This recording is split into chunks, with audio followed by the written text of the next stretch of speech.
Today I got time, yes. Today I got time, yes. Today I got time, yes. You lucky on that day I was acting cool, cuz. What? Nigga, what's up? How gangster are you, cuz? I don't fuck with you, cuz. You disrespecting me. I don't fuck with you, cuz. You disrespecting me. I go hard, cuz. Hey, you guys. I hope you guys are doing good today. I cannot believe it is already Wednesday. It is the middle of March. Time is flying. Let me make sure my screens are up and you guys can see me. Okay, good. Y'all see me? Y'all see me? Y'all hear me? Hey, y'all. Oh, my gosh. It's a lot going on. Thank y'all. Y'all like the hair? Appreciate it. You know, I like to switch it up, hoodie. You know, wig ain't nothing but a hat. Okay? Switch it up. But it has been a lot going on, child. I know everybody's wanted me to go live since Monday, but we did a Zoom meeting Sunday. So I hadn't wanted to go live. It's just been a lot. You know, I had to check up on my finances, honey. I've been in and out of meetings ever since this damn bank collapse. You know, meeting with financial agents and making sure everything's going good because y'all know I'm working on new properties. And so I've been busy dealing with that. So I've just been trying to shoot videos at night and, you know, give y'all, you know, a little bit of tea. It's been a lot of Krishan and Blueface news out there. But I am hanging in there. I'm doing good. Before I get started, I wanted to let my good truther friend, Really Graceful, know that I got her book, The Deep State Encyclopedia. So thank you, Really Graceful. Y'all know I fuck with the truther community, honey. That is, you know, that's the community I rock with on YouTube. I love the truthers. They've always accepted me when everybody else, you know, down talked me, said I was a weird conspiracy nut and all that stuff. They accepted me for who I am, okay? So I rock with them, and I'm really proud of you. I started the first chapter. It's a thick book. It's going to take me a while to get through it because I have a lot going on. But congratulations on your book, and just thank you for thinking of me and sending it directly to my P.O. box. I really appreciate it, and good luck on everything with your book. I just think that's awesome. I love when YouTubers, you know what I'm saying, just like put themselves out there, write books, and, you know, I love her content. I've loved her content and her editing style ever since she came on YouTube. So I'm just really proud of you. So thank you once again for sending me that book. Look, the book is thick now. I ain't gonna lie. So I said, it's gonna take me a while to finish. Okay, because I got a lot going on. It's a thick book. But I did start it, and it's very interesting. And I love the fact that, you know, it's out. We're seeing a lot of the stuff that's going on right now with the finance industry, with tech. You know, a lot of this stuff that I've been talking about for a while now is coming to pass. People are seeing it, you know, and we're gonna get into it. We're gonna get a little bit deeper as the, you know, the stream goes on and stuff. But we're living in some very, very interesting times out here, okay? So I wanted to go ahead and let me see here, talk about this whole situation here that is going on social media. There's a lot going on. I want to talk about the Juan Dixon situation. Now, y'all remember we talked about Magic, you know, AKA, we ain't gonna call him Magic Don Juan. We got a Magic Don Juan. We're gonna call him Potomac Don Juan, okay? If Don Juan ain't fucking something, he's getting fucked up in some shit, right? So it was announced yesterday that Juan Dixon, who is Robin Dixon's, well, it's officially her husband because she remarried him. If you guys remember, they went through that whole song and dance this season, and they finally got married off camera. You know, once the show was over, they went and got married. And I thought it was cute. I didn't like, though, how even when they're supposed to be in wedded bliss, Robin still comes out of nowhere and sticks up her middle finger. I'm like, how classless can you be? This was your big day. Why are you thinking about the haters? You know, she's like sticking up her middle finger in her wedding dress. I'm like, you're just ratchet. I don't care how blue your eyes are. You're just as ratchet and ghetto. Okay. So she's like giving the audience the finger, you know, because she's getting married again for the second time. Like, Robin, relax. So anyhow, just ratchet. Anyhow, so it's come out. They don't got rid of Don Juan, honey. So everybody's talking, and they're like, you know, well, what is going on? Why did Don Juan get fired? So let me read y'all what they came out with and stated today. They took to social media to let the world know that Don was fired. He's one of the head coaches at a college. Let me share my screen real quick here. So they got rid of him. And this is what they wrote. Coppin State has parted ways with head coach Juan Dixon, as told by at Stadium. Former Maryland Terps star spent the last 6 seasons leading the Coppin program. So they're saying that, they're trying to keep it neutral and say, oh, we just looked at some of the points and, just things weren't seeming to be where they needed to be. But a lot of people know the tea.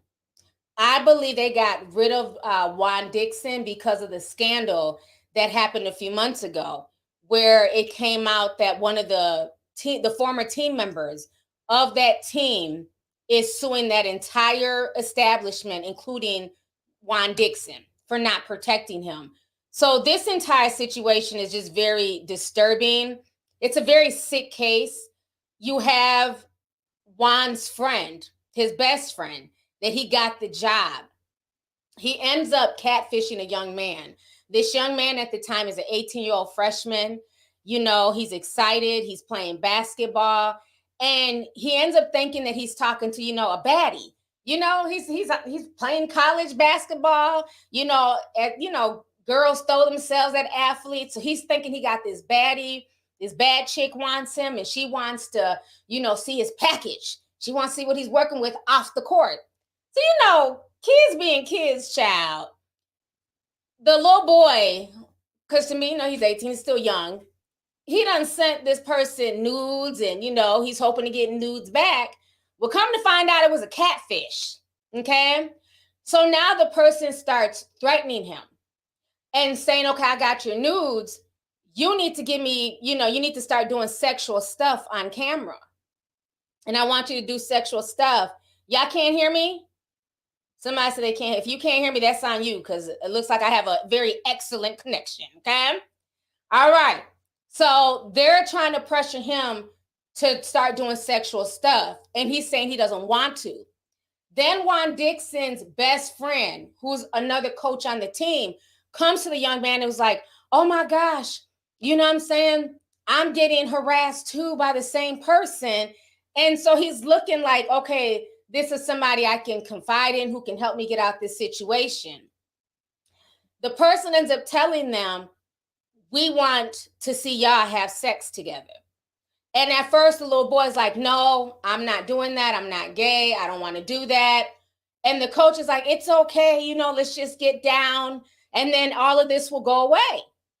So now he's reluctant. He's like, this is insane. Like, I'm literally having to get down with one of the coaches.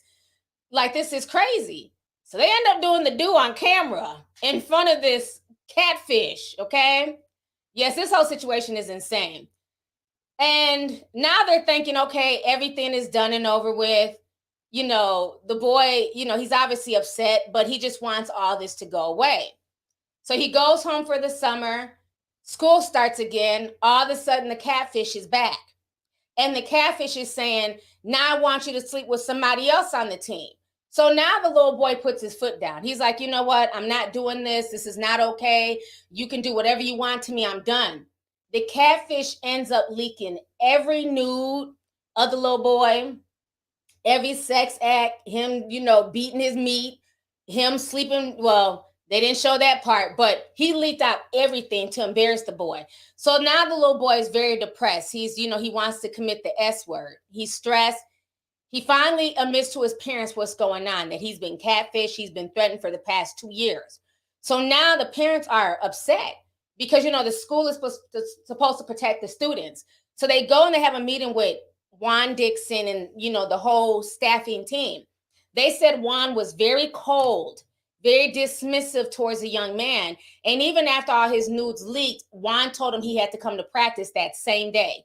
He's like, I don't care about you being embarrassed up and down the DMV and all over the college campus. You will be here at practice. So Juan gave this boy no grace, no help. Honey, tell me why, after some investigation, they end up, going through the IP stuff, doing all the forensics. Guess who was behind the catfish, bitch? Lucian, whatever the hell his damn name is, basically was Juan's best friend. Juan's best friend who came to the boy like, oh, I'm being catfished too. Oh my gosh, we got to figure this out. It was the best friend the whole time, the one that Juan hired. He was grooming the boy via the catfish to eventually get some from the boy. So the boy is suing the entire school, including Juan Dixon. So all this came out. So a lot of people thinking like, oh, they just fired him because the team's not doing so good, or, they just want a new coach. Don't y'all forget about that damn lawsuit that Juan Dixon is involved in. The whole thing is just insane. Let me go ahead and share my screen. This man literally turned a blind eye. And what's more disturbing, why I was just really sickened when I first heard about this, because Marnell first told me about this a few months ago. And what was so sick, as you guys know if y'all watch the show, Juan and Robin are parents to 2 boys, okay? Robin is a boy's mom. I'm a parent to 2 boys. So as a parent, I don't care if you have a son or a daughter, if a young man is being catfished and harassed and being pressured, for sex and to send sexual pictures, why as a parent would you not go out your way, coach or not, coaching aside, as a parent first, to try and protect that young man? What if this was Juan Dixon's sons? His sons play basketball. His oldest son is getting ready to go into high school. Kids get catfished all the time, unfortunately. I keep telling y'all, y'all be careful on these damn interwebs. Okay, there's a lot of creepy people out here who will pretend to be, little Miss Susie up the street that goes to the neighboring school. And the whole time it's some, morbidly obese man living in his mom's basement, jerking off to your damn pictures. Y'all be careful sending all this naked shit out to people. So Juan did not protect this young man whatsoever. Let me share my screen here. Just very disturbing. So this is the article here. Juan Dixon turned a blind eye to sexual catfishing scandal between Coach Brownlee and Iben Williams. And I'm going to play this person kind of broke it down on Twitter here. This may be the wildest story in the history of college basketball. Former Coppin State basketball player Iben Williams filed a lawsuit accusing assistant coach Lucien Brownlee of catfishing him and coercing him into sending intimate photos and text. Allegedly, Brownlee had approached Williams online disguising himself as a woman, pretending to be romantically interested in Williams. Williams sent explicit photos and videos of himself for years with no clue that those images were going to his assistant coach. Brownlee eventually approached Williams saying that he was also being catfished by the woman and that she was blackmailing them into recording a sexual encounter with each other. Williams agreed to it out of fear that his intimate pictures would get leaked and he would lose his scholarship. He also wanted to protect his assistant coach in the process. After the request was met, Williams stopped responding to the woman, aka assistant coach Brownlee, and Brownlee became so upset that he leaked all the pictures as well as the videotaping. Williams apparently went to his head coach, Juan Dixon, husband of Real Housewives of Potomac star Robin Dixon, who basically did nothing for Williams and made him show up to practice the day after everything leaked like nothing happened. On top of that, Williams lost his scholarship because of the incident. For more updates on this story, follow Bailey Jackson Sports. All right, so you guys just heard that. That was just a quick run through, but you guys can go through the court documents. I was sickened, when I first heard about the story, because to me, a lot of these coaches, when they come to recruit these kids, right, from high school, they sit down with the parents and they give you a good spiel. We're going to protect your child. We're going to make sure they get 3 hots in a cot. We're going to make sure they get their work done. Your child is like my child, because you're giving up your child, for these scholarships and shit like that. And so for a parent to entrust their child with this sports team, with this college team, and for their child to not be protected is insane. This man, Juan's so-called best friend, is not only a weirdo, he's a pedo. He's a because the boy was 18, so I guess maybe legally he's not a pedo, but that's still a child. That's still somebody way younger than him. And he was going after him with deception. He didn't come at him and say, hey, I'm gay too, and I want to holler at you. He catfished him and, and brought down his wall and had him sending nudes and stuff like that. It's insane. And then you go to tell the people who are supposed to protect you, your coaches, about what you're going through, because now you're stressing, you're upset. And he comes in like a father figure, like, oh, hey, I'm going through it too. I too am being, harassed, and they want ping pics for me too. Okay. So this is what we can do. And his harebrained idea is to get the catfish, to leave us both alone. I'm gonna need you to give me some head on camera in front of the catfish. What kind of sick shit is this? And this is Juan Dixon's best friend. So now I'm starting to give Juan the side eye. Remember when y'all got me to first start watching Real Housewives of Potomac, because remember I caught on to later seasons, then I had to go back and rewatch other seasons. And I said, what is going on with Juan and the white guy, Michael Derby? Why does he seem so infatuated with Juan? And then I found out later he had grabbed Juan's ass. He also said he wanted to suck Juan off. And, I always thought it was strange, as masculine as Juan is, big, buff basketball coach. He didn't knock out Mike's, Mike is an old man. Punch him in his mouth. Tell him to stop grabbing your ass. He grabbed like the cameraman's ass and then wanted to suck on Juan. Like, tell him to stop disrespecting you. You don't go down that route. But I noticed Juan was very comfortable with Michael playing with them and flirting with him. And I always thought that was very strange. But now I'm starting to think, like, damn, Juan, are you and Lucian getting down? Because after it came out, because Juan was the one, once the police and stuff, once they did the forensics and they found out that all of the IP and everything came back to Lucian, Juan didn't go out his way to get his best friend fired. He told the young man that it was Lucian who was behind the whole catfish, but told him it's okay. He got a few screws loose. It's not a big deal. What do you mean it's not a big deal?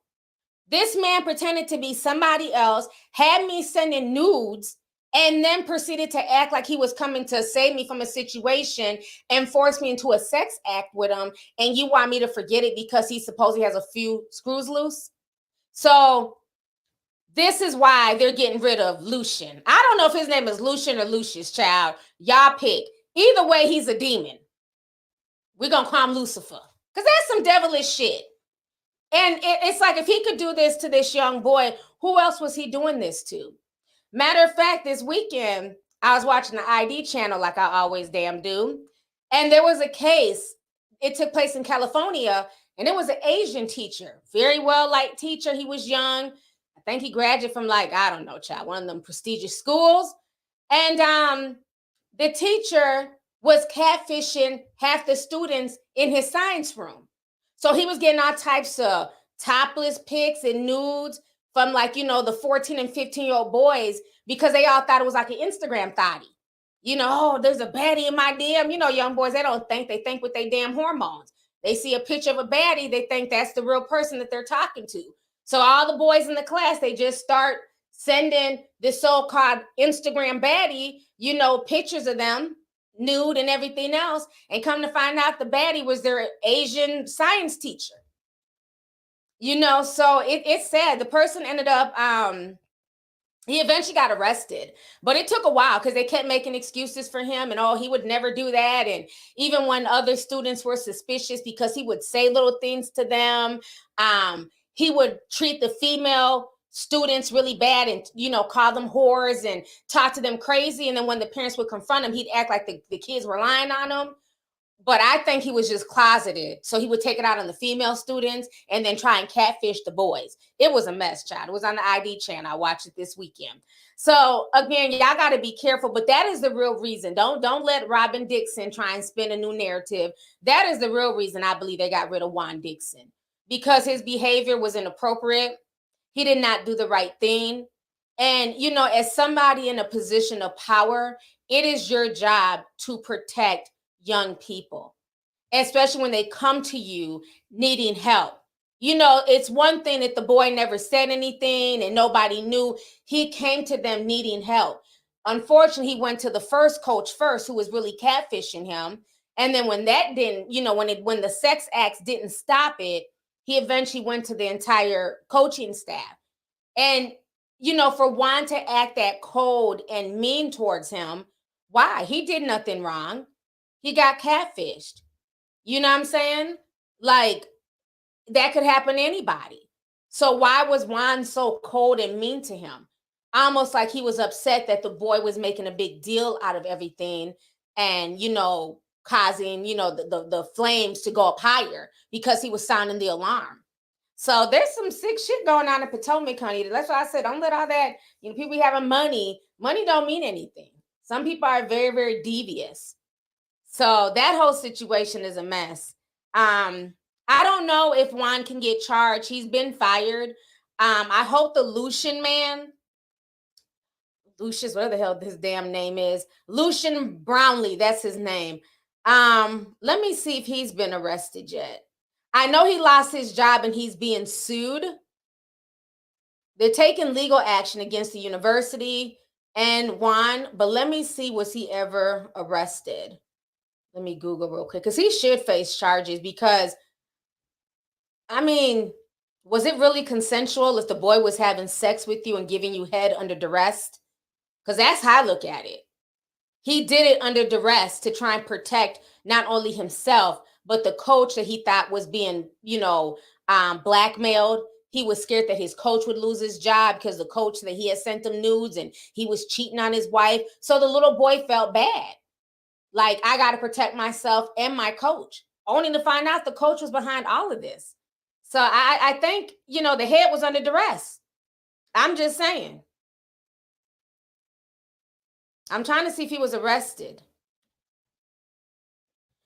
They may not arrest him because the boy was over the age of 18, but it's still sickening. Yeah, it doesn't look like he was arrested.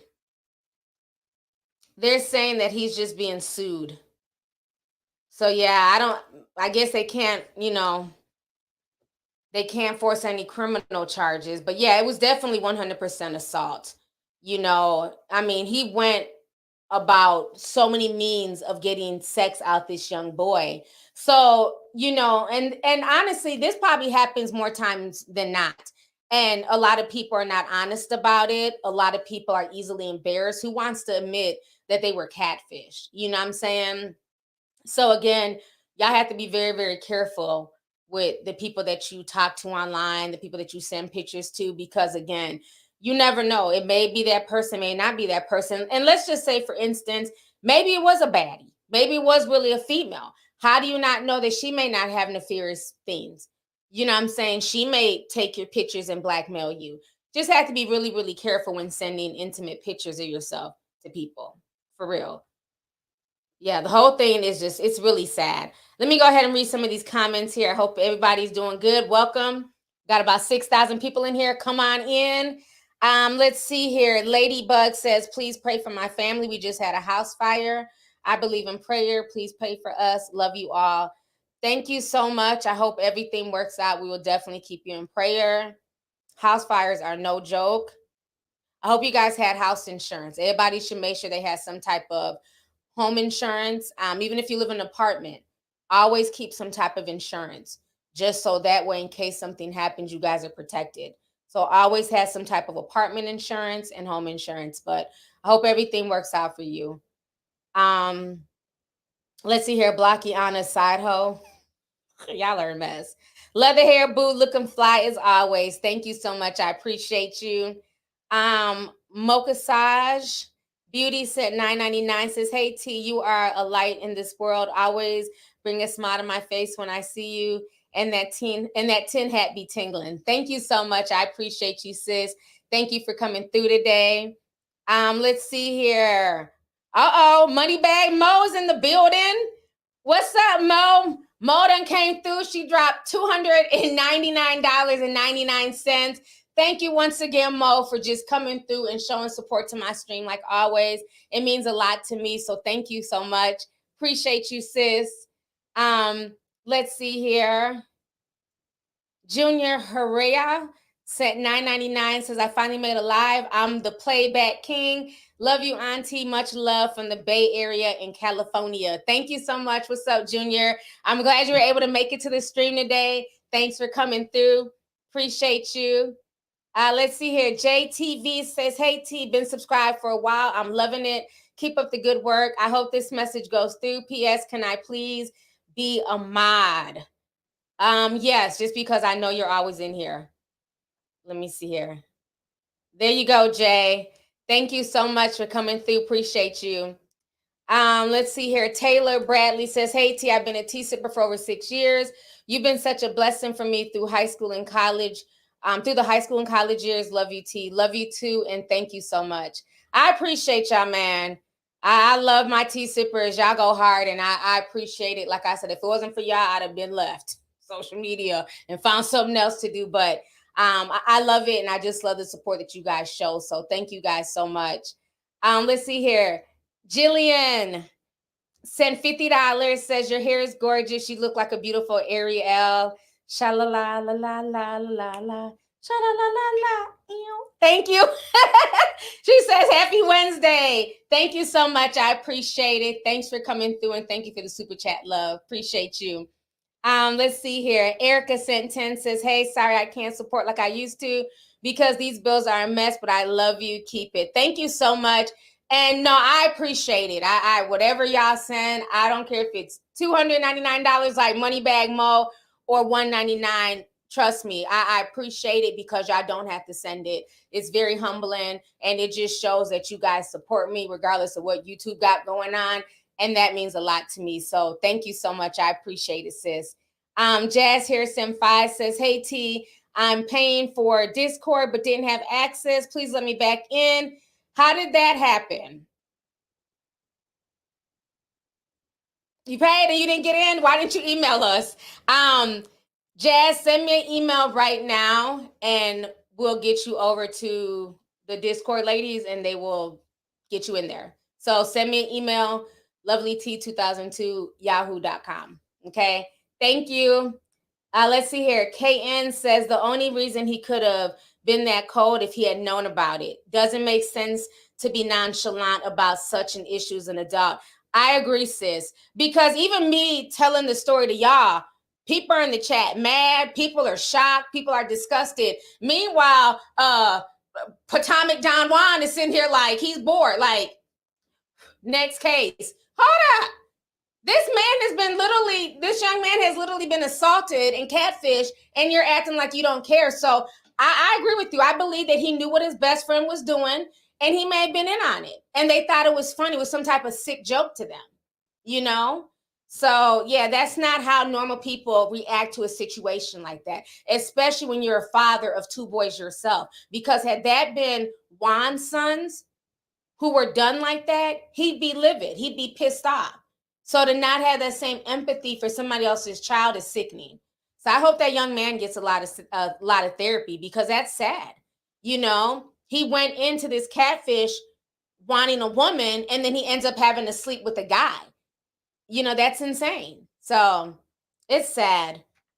Let's see here. Taylor sent $4.99 says, "Love you, T. Thank you for all you do. God bless. You are so welcome. Thank you so much. I appreciate you for coming through." Stud sent $2 and says, "How is this Juan's fault?" Stud, did you not watch what I just said for the past, how long I've been on here? 28 minutes? It's Juan's fault because he didn't do what he was supposed to do as the other assistant coach. That's like you going to school right now, right? You get your ass beat on the playground. You get jumped by like 12 kids. Okay, you're missing a tooth, you're bleeding.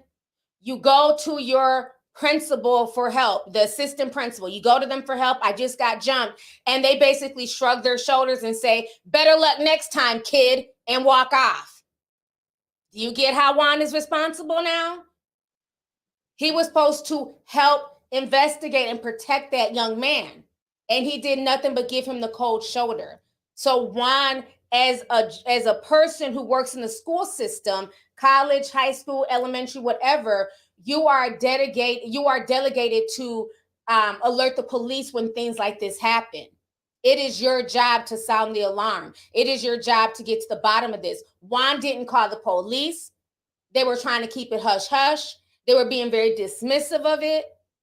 And this young man was traumatized. Hence why he now has a case and he's suing the entire school system along with Juan Dixon. He's supposed to be a reporter. Anytime you hear of some type of abuse going on involved in the school system, you are by law supposed to report that. Juan didn't do it. So that is how Juan is at fault. Thank you. Mandatory reporting. Thank you. That's what I was trying to say. Mandatory reporting. And he did not do that. He basically dismissed the young man and felt like it was above his pay grade.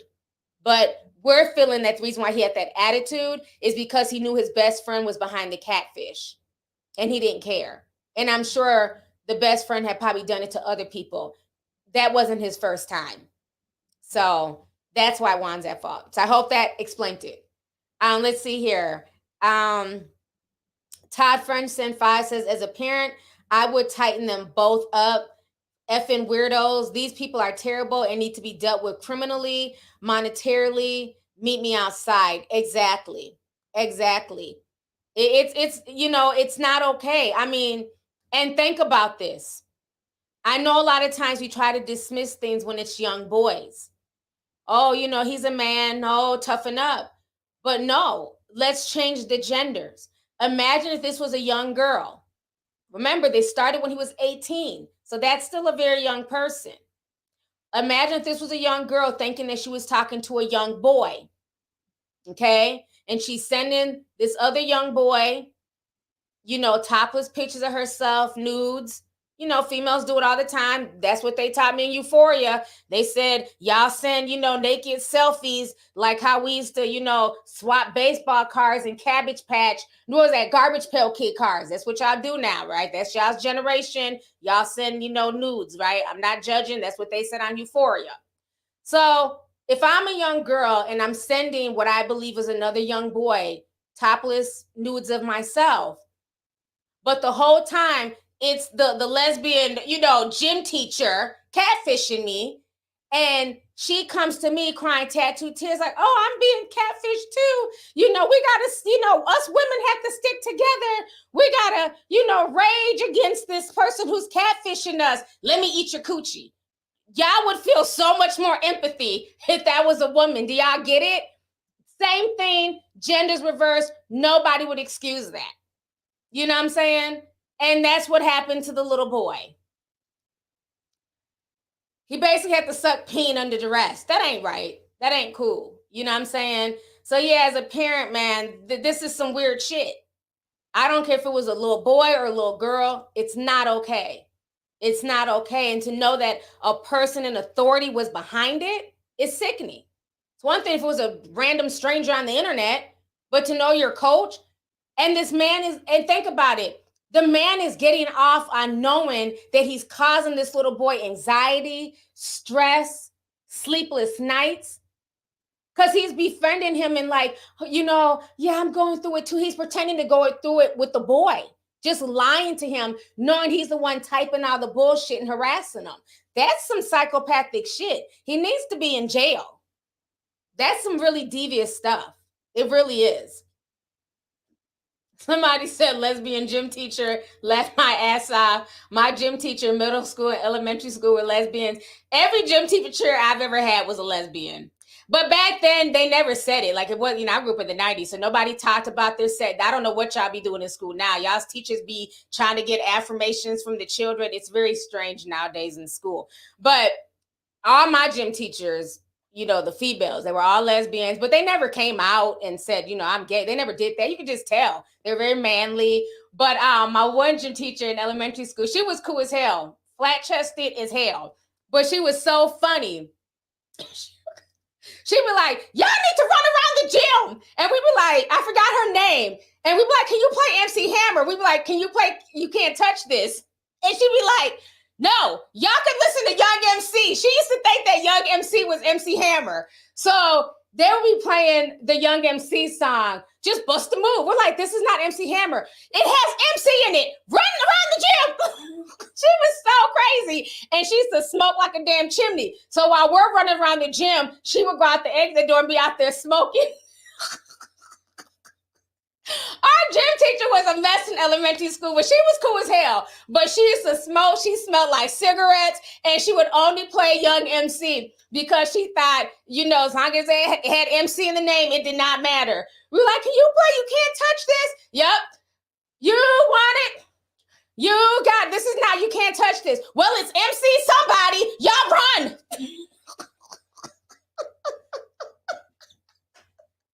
Gym used to be lit. Oh my gosh. But I loved it. She was so cool. She was like a dope gym teacher. She was so funny. And so every time I hear Bust a Move, I always think elementary school gym. Because that's the only song she would play for us.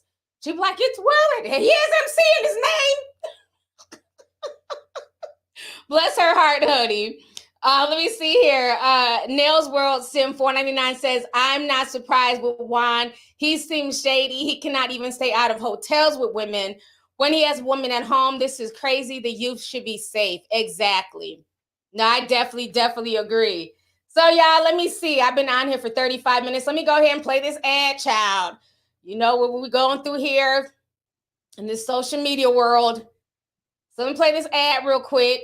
And then we're going to finish talking about the rest of these stories. Give me just a second here. We got a word from today's show sponsor, BetterHelp. Give me just a second. All right, here we go.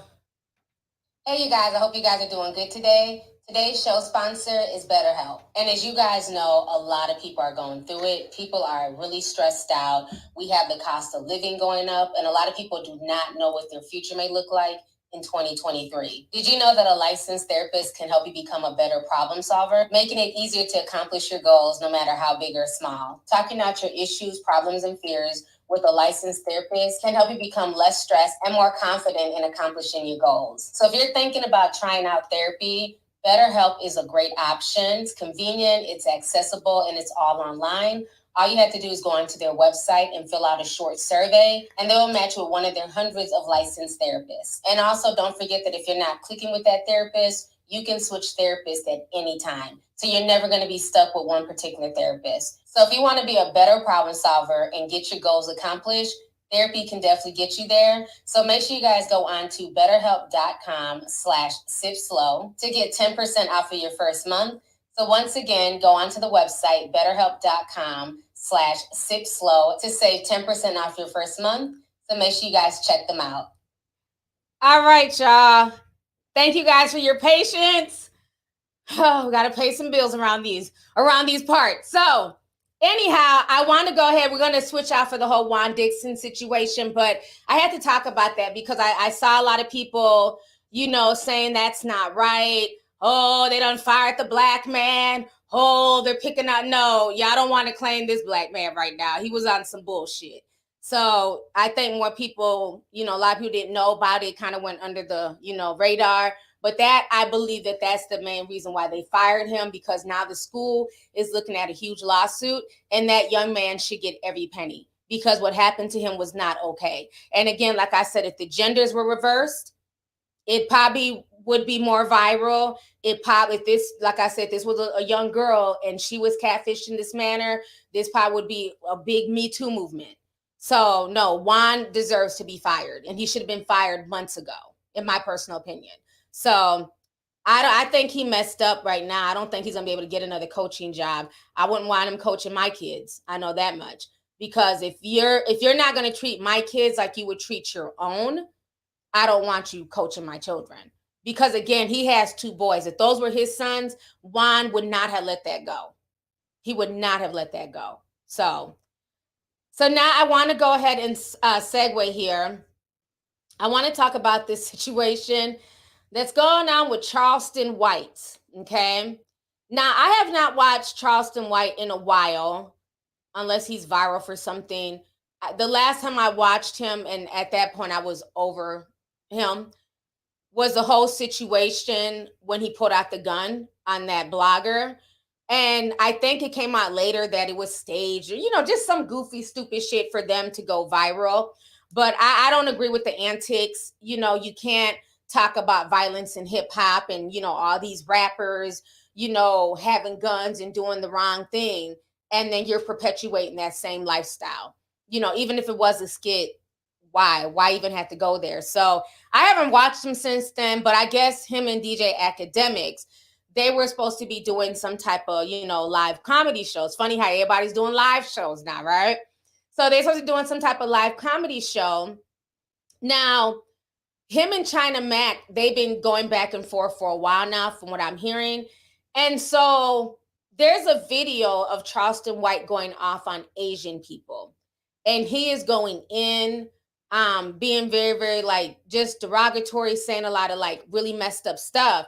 Now, I'm not going to lie. I've seen this video before. It's been on the internet. But it's very funny that now it's going viral and they're using this video to cancel him. I don't agree with anything said in this video. I'm going to play it for y'all, but this video is old. This has been on the internet. So let me go ahead and share this with y'all real quick here.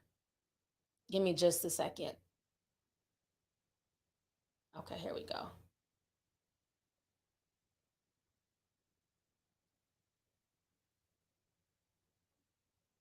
Oh, is this muted? Hold on. Oh. Button. I hate age. We hate gays.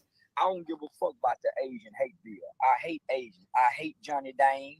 I don't eat Chinese food. Only time I ever wanted some Chinese pussy was at a bathhouse fucking them Chinese sex slaves. I wouldn't dare. Yeah. Chinese bitches can't suck dick good. Yeah, I hate Chinese people.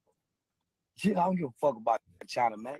I hate Chinese people, nigga. I think Chinese stores should be robbed. I think Chinese women should be raped brutally by big dick, well-hung black men that hate Chinese women.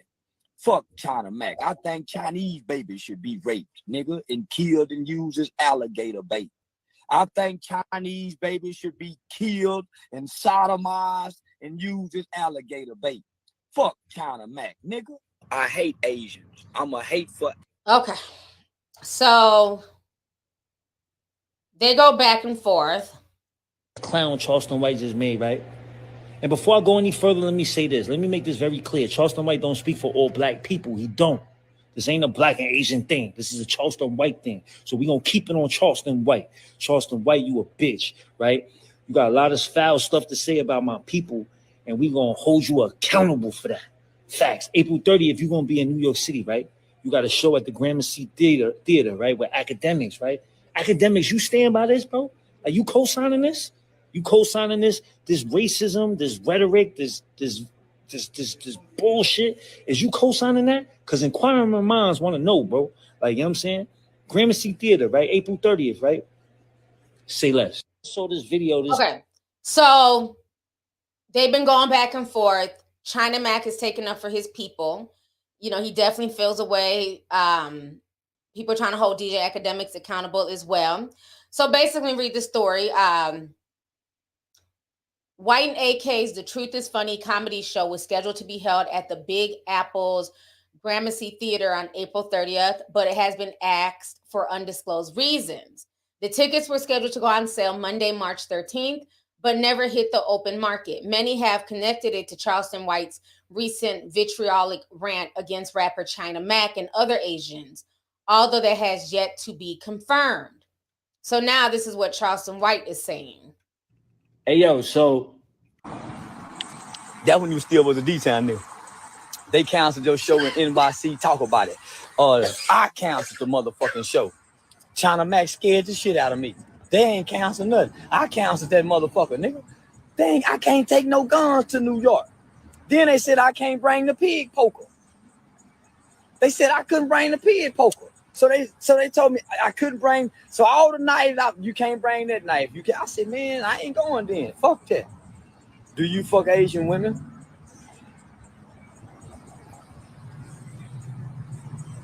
I have.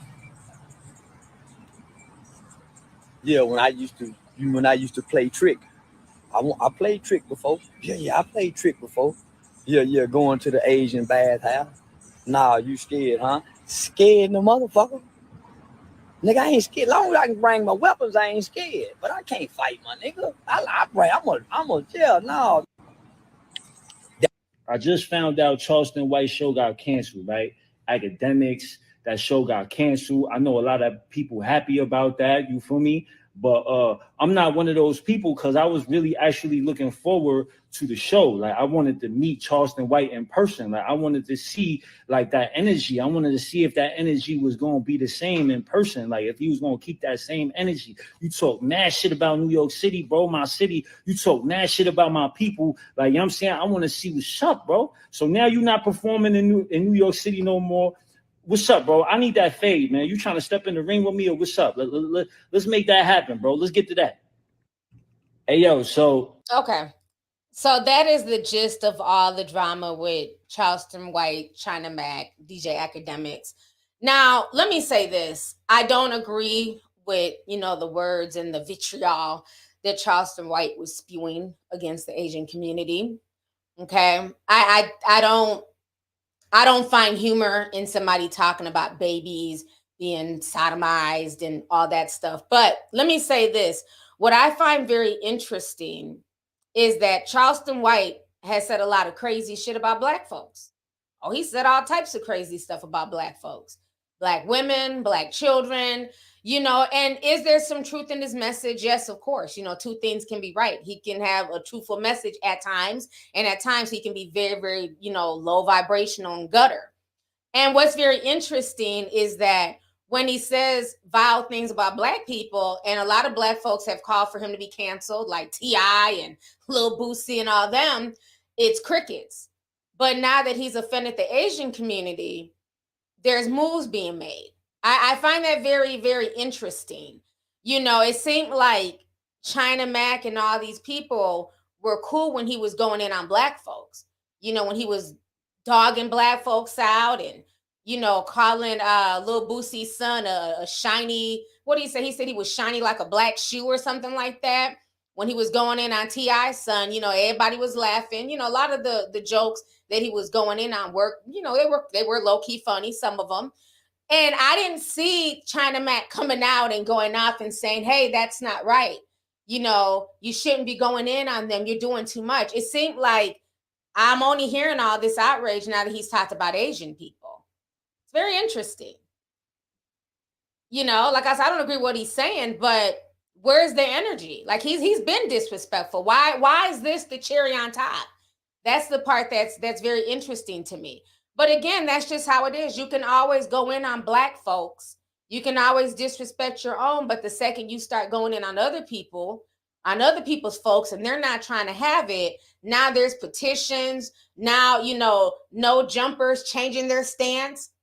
But he's been dogging out Black folks for like the past 2 years. And like I said, some of it is warranted. I'm not going to say that everything that he said has been bullshit. He said a few real things, right? But everybody was here for that. When he was talking about, dead rappers and their mamas and going in on FBG Duck's mom and all that stuff, folks were here for it. It was just, let me grab my popcorn. Let me sip my tea. But now, this is where he's talking about Asian people in the Asian community. This is where we draw the line. Even Black folks are canceling him. Well, it's just weird. It's very strange. I don't care one way or another. I don't fool with that section of YouTube. So, they can have their beefs and go back and forth. But I just found that very, very interesting how the energy towards him has all of a sudden changed now that he's going in on Asian people. But when it was Black folks, it was, give me more, give me more. So I just find that, it's interesting to me. I'm not about to, be outside picketing. That's China Mac's business and his community's business. Got nothing to do with that. But the energy is definitely, definitely different. Now, I've been out here for 48 minutes. Let's go ahead and segue into this other person. As a matter of fact, another person apologized today. Not that Charleston White apologized, but I want to go ahead and talk about the Lil Nas X situation while we're talking about selective outrage. Now, I found this situation very, very problematic. And I've been having my issues with Lil Nas X even before the whole him sliding on a pole down the hill to go give the devil a lap dance. I thought the video was tacky, distasteful, and I don't fool with Lil Nas X. But I've had issues with him before then because he was the king of trolling. And a lot of this shit that he used to say was fucked up. but people excuse it because it's him. So now, and he's always felt like, you know, I don't have to apologize. I was young. I'm Lil Nas X. Apologize for what? So, you know, okay, fine, if that's the energy he wants to keep. But now I find it very strange that he's offended the trans community. Okay? Let me go ahead and break this down. So Lil Nas X, let me share my screen. He issued an apology to the transgender community on Tuesday after sharing a Twitter post that someone took as him mocking transitioning. Okay? In the post, the 23-year-old rapper uploaded an image of a young Black woman, okay, who resembled him with the caption, "The surgery was a success." Let me go ahead and show y'all this. This is a lady, the young Black woman that he posted. And this is a biological woman, okay? Beautiful girl. I don't think she looks anything like Lil Nas X. I'm confused, okay? So he says the surgery was a success and the trans community got mad, and basically he's referencing facial feminization surgery, which many transgender women undergo to alter their typically masculine features to appear more feminine. So the trans community lit his ass up on Twitter. Oh, they were crying tattooed tears. You're making fun of us transitioning. You're, you know, making fun of, I guess, us wanting to look more feminine. And it was a lot of tears. And at first he doubled down. He's like, I don't give a damn. It's a joke. Learn to take a joke. And then all of a sudden, after they kept dragging him, he came back and apologized. This is what he says. Apologies to the trans community. I definitely handled the situation with anger instead of considering why it was not cool. Much love to you guys. Sorry. Okay. I have a problem with this. Okay. Let me go ahead and read my post. I know, I write a book. For some reason, oh yeah, people been asking, where's your icon picture? Child, Instagram took it, and I can't find the picture again. It was me at the Bone Thugs and Harmony concert when I was like kneeling behind the little graffiti.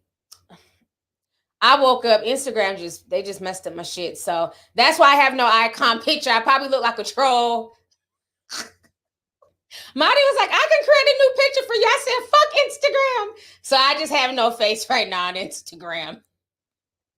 I swear, me and my battles with Instagram are a mess. This is what I wrote. Now I have shit to say. I said, funny how he can offend pregnant women, Christians for that disgusting demonic video, and drag Black female celebrities for years on his trolling account. And everyone says it's a joke. Get a sense of humor. But as soon as he jokes about being trans, like he joked about being knocked up, the trans community goes off, and here he comes with tattooed tears and apologies that he has offered to no one else. Shaking my head. Nothing but a bunch of selective outrage weirdos. Did this clown even apologize to the Black woman whose picture he used for his joke? They love emasculating Black women and hinting that some Black women look like men, especially if they are dark-skinned. I guess no apology is needed towards her because she's a strong Black woman. But let me shut up before I get banned off this raggedy-ass app. You know, I be beefing with IG, honey. And that's the truth of the matter. Now, I've seen some people say that, oh, she wasn't offended. She liked it. She thought it was cool. If she thinks that that's cute, it's only because he's Lil Nas X. Because if that was a straight Black man who used her same picture and basically referenced her looking like a man, oh, it'd be all types of, oh, Black women are always getting disrespected. Where you about to go? Oh, okay. You know, Black women are always getting disrespected. This is not cool. If it was a straight Black man, she would not be okay with this. But because it's Lil Nas X, it's okay, it's all right. No, it's not all right. I'm offended for her. First and foremost, like I said, that's a beautiful girl.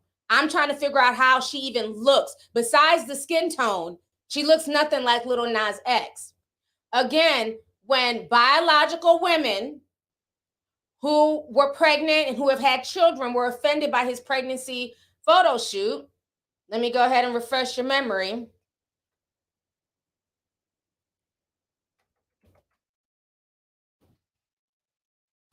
When they were offended by his pregnancy shoot, a lot of folks were told to get a sense of humor. They were told that this is funny. It's a pregnant man. It doesn't matter. That's the world that we live in. Let me share this thread here. Okay, this is him here. Pregnant, acting like he's about to deliver.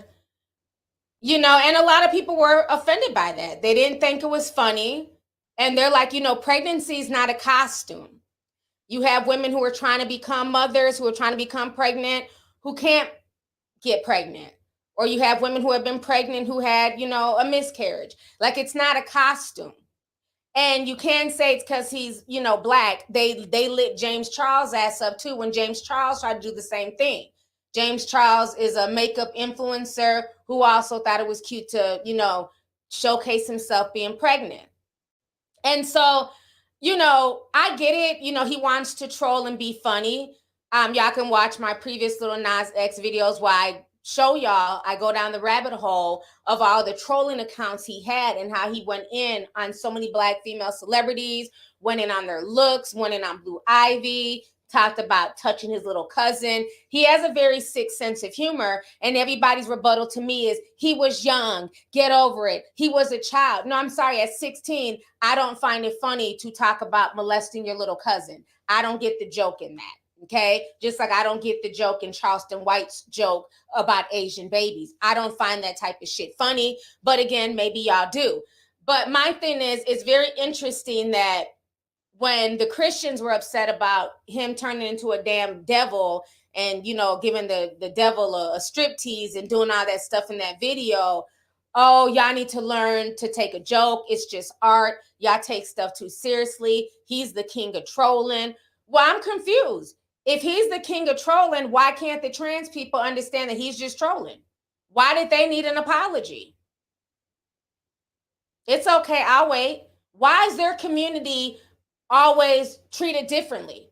Like, why does everybody have to, if everybody else is supposed to just take it? Pregnant women are supposed to take his trolling. Black women are supposed to take his trolling. Christians are supposed to take his trolling. But where we cut it off is the trans community. Make it make sense. And I'm not saying everybody in the trans community, because I'm sure there's a lot of people in the trans community who don't give a shit about Lil Nas X or his stupid joke, right? It's usually, you know, the few, the crazies are the loudest ones. Because again, it was clearly a joke. He was clearly trolling. That's obvious, just like the pregnancy picture. It's clearly a joke, and he was clearly trolling, okay? So we get that, but I just find it very, very funny that this is the hill that he refuses to die on. You died on all these other hills. Oh, I'm gonna die on this hill when it comes to me pretending to be the devil and pissing off Christians and creating a Satan shoe. I'm gonna die on this hill when it comes to pregnant women being mad about me being pregnant. Posts a picture of a black woman who looks nothing like him and says that he's gotten feminization surgery. Now he's apologizing. So again, to me, it comes off the same thing with the Charleston White. That's why I kind of merged the stories together. Charleston White has been trolling and, you know, saying all types of vile shit about black folks, right? And everybody says it's comedy. He's a comedian. He's being funny. He doesn't mean anything by it. But now that he's using the same energy towards the Asian community, now it's there's hashtag cancel Charleston White. Very funny how the energy is different depending on the group that's offended. Very interesting. So like I said, I don't, you know, I can't get into Lil Nas X. The attention seeking for me is a bit much. And I think that, I don't like the fact that he used that biological woman's picture. He could have used a trans girl's picture and been like, look, I'm transitioning or whatever the hell.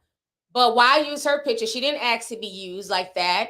And like I said in my statement, you know, it's offensive because a lot of times people would try and make it look like dark-skinned black women are masculine or have masculine features. It plays into like futurism and those particular stereotypes. So I didn't find anything funny about it. And it's very interesting that he went out his way to apologize to the trans community, but said nothing to the Black girl or Black women for using her picture, because supposedly she's not offended, which to me, she's a goofy. She's not offended. She's silly. You know, she's probably starstruck and that's cute, but I'm not. So yeah, I wasn't feeling it. I wasn't feeling it. Let me see here. I want to go ahead and got a few more stories I want to hit on. Okay, let's talk about Ciara. So we're gonna talk about Ciara and her dress, honey. It has gone viral all over social media. Everybody and their mama got something to say. It's caused a lot of debate. Quite a few people wanted to know what I thought about the dress. Let me go ahead and pull it up for y'all here. Just a second. Here goes the dress. So here she is with Russell Wilson, her husband. And in the dress, it's completely sheer fishnet. Looks like she has some nipple pasties. See if I have some other pictures over here. This is the full length of it. This is her from the back. She has on like a little thong.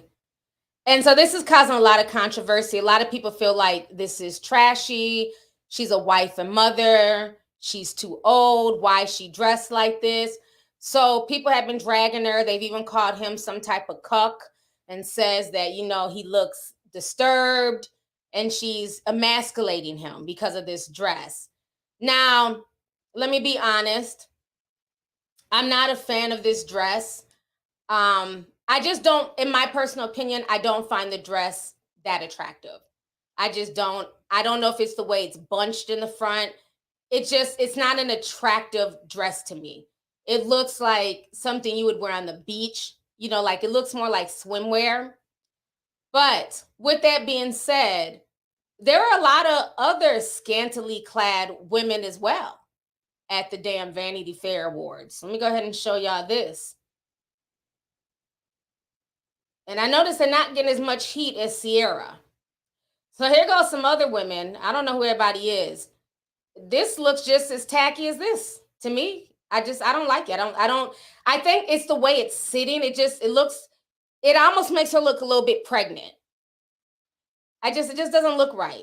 This, I don't know what this feather is over her nipples. Child, I guess.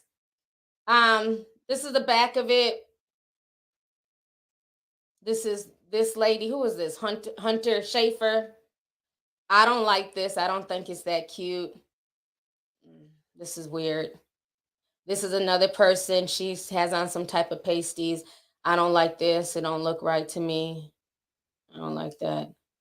So there's a lot. I'm basically showing y'all there were other people there that was nude too, like Ciara. Now, this is not too bad. Not too bad. Rihanna. Now, I thought this was somewhat cute. This was a little bit different. I didn't think, who is this? Becky G. I don't even know who this is. I thought this wasn't too bad. I think it's just the way it's sewn. I thought this was beautiful. Janelle Monáe looked really cute. So you had a lot of people who had sheer stuff on, but I think it's the way that you put it together. Now, let me say this, okay? Yeah, it wasn't for the Oscars. It was like the Oscars Vanity Fair after party. Now, a lot of people, what I don't like when it comes to like these outfit debates, it's very funny that as soon as it's people that people like, all of a sudden you're not allowed to dislike it. I've noticed that a lot of people who don't like it, they just feel like, you know what? You know, if her husband allows her to wear it, that's her business. I really don't like it. I'm not really feeling it. Oh, you're broke. You're single. You're bitter. Look at all these single, bitter bitches trying to tell Ciara how to dress. Why does it have to go down to that? I just don't like the outfit. I don't think the outfit is cute. I don't have a problem with see-through. I just don't like the way it's stitched. I don't think that because somebody doesn't like it, all of a sudden it's because they're broke, bitter, and single. Like, how does that equate? You know, but again, it's just weird. It's just an opinion. You know what I mean? Maybe the next outfit she puts on we'll like. Matter of fact, you know whose outfit who wore something see-through that I honestly did like, and I did a video about it years ago because I remember it went viral. Remember when Rihanna went to the CDA or CDMA, whatever the hell, award show, and she wore CFDA, excuse me, fashion award show, and she wore that see-through dress? I liked it. But the difference is, I believe it's the way it was stitched and put together. Let me share my screen. So this was Rihanna a few years ago. Remember, this caused a lot of controversy. But the way Rihanna wore it, I don't know. It was just something about the way she wore it. It looked very classy and well put together. And it's not me being biased. I just like the way it fit Rihanna better. Let me see. Here goes some other pictures. Let's see if I can. It won't let me click. Like even here, you can see her nipples. But it's her nipple. She's not wearing like pasties. Even there's a picture I had. Hold on. Sorry. Got to share this track. There we go. So here you can can't see her nipples. But even like the way she wore it, I don't know. It just seemed to come off. It was just stitched better. It was just better, well put together, in my personal opinion. There's another picture I have of Rihanna. Let me see if I can find it here.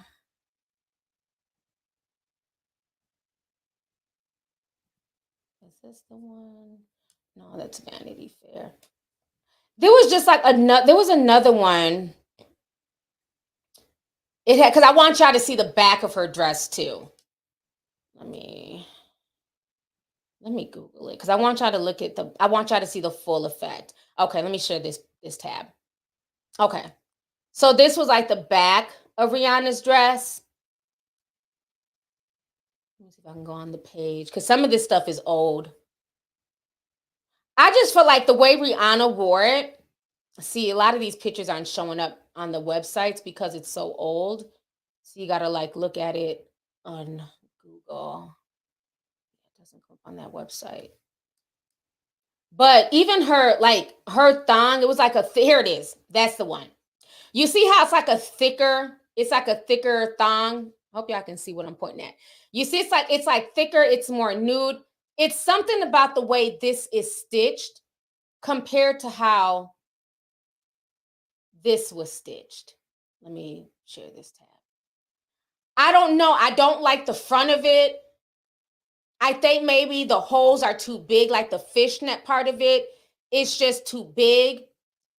It's just not giving me what Rihanna's dress gave me. And that's just my opinion.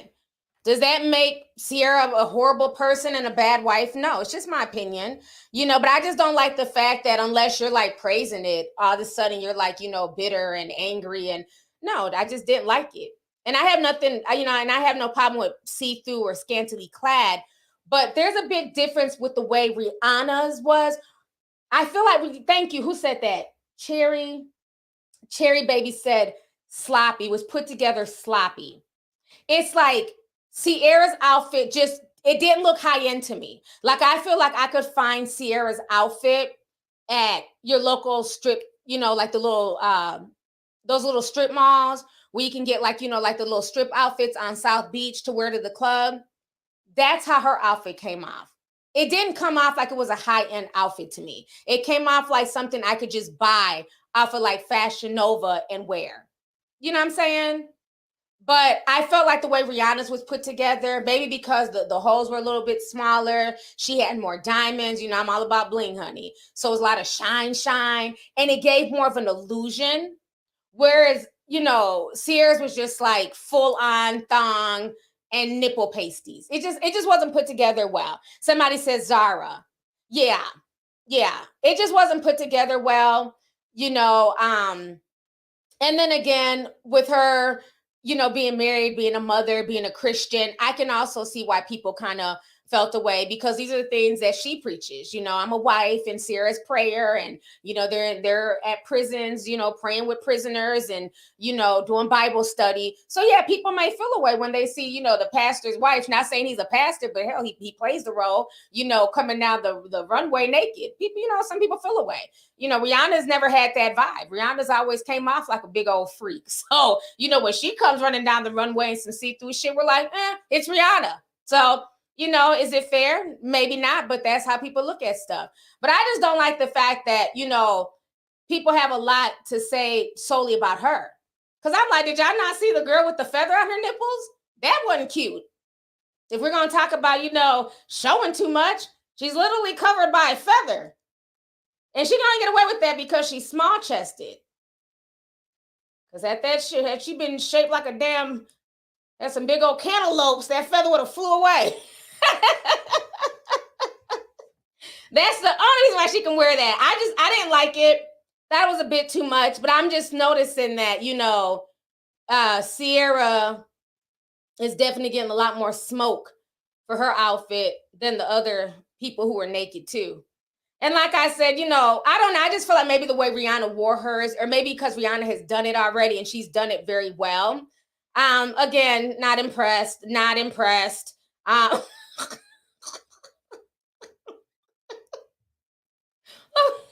Can we zoom in on this?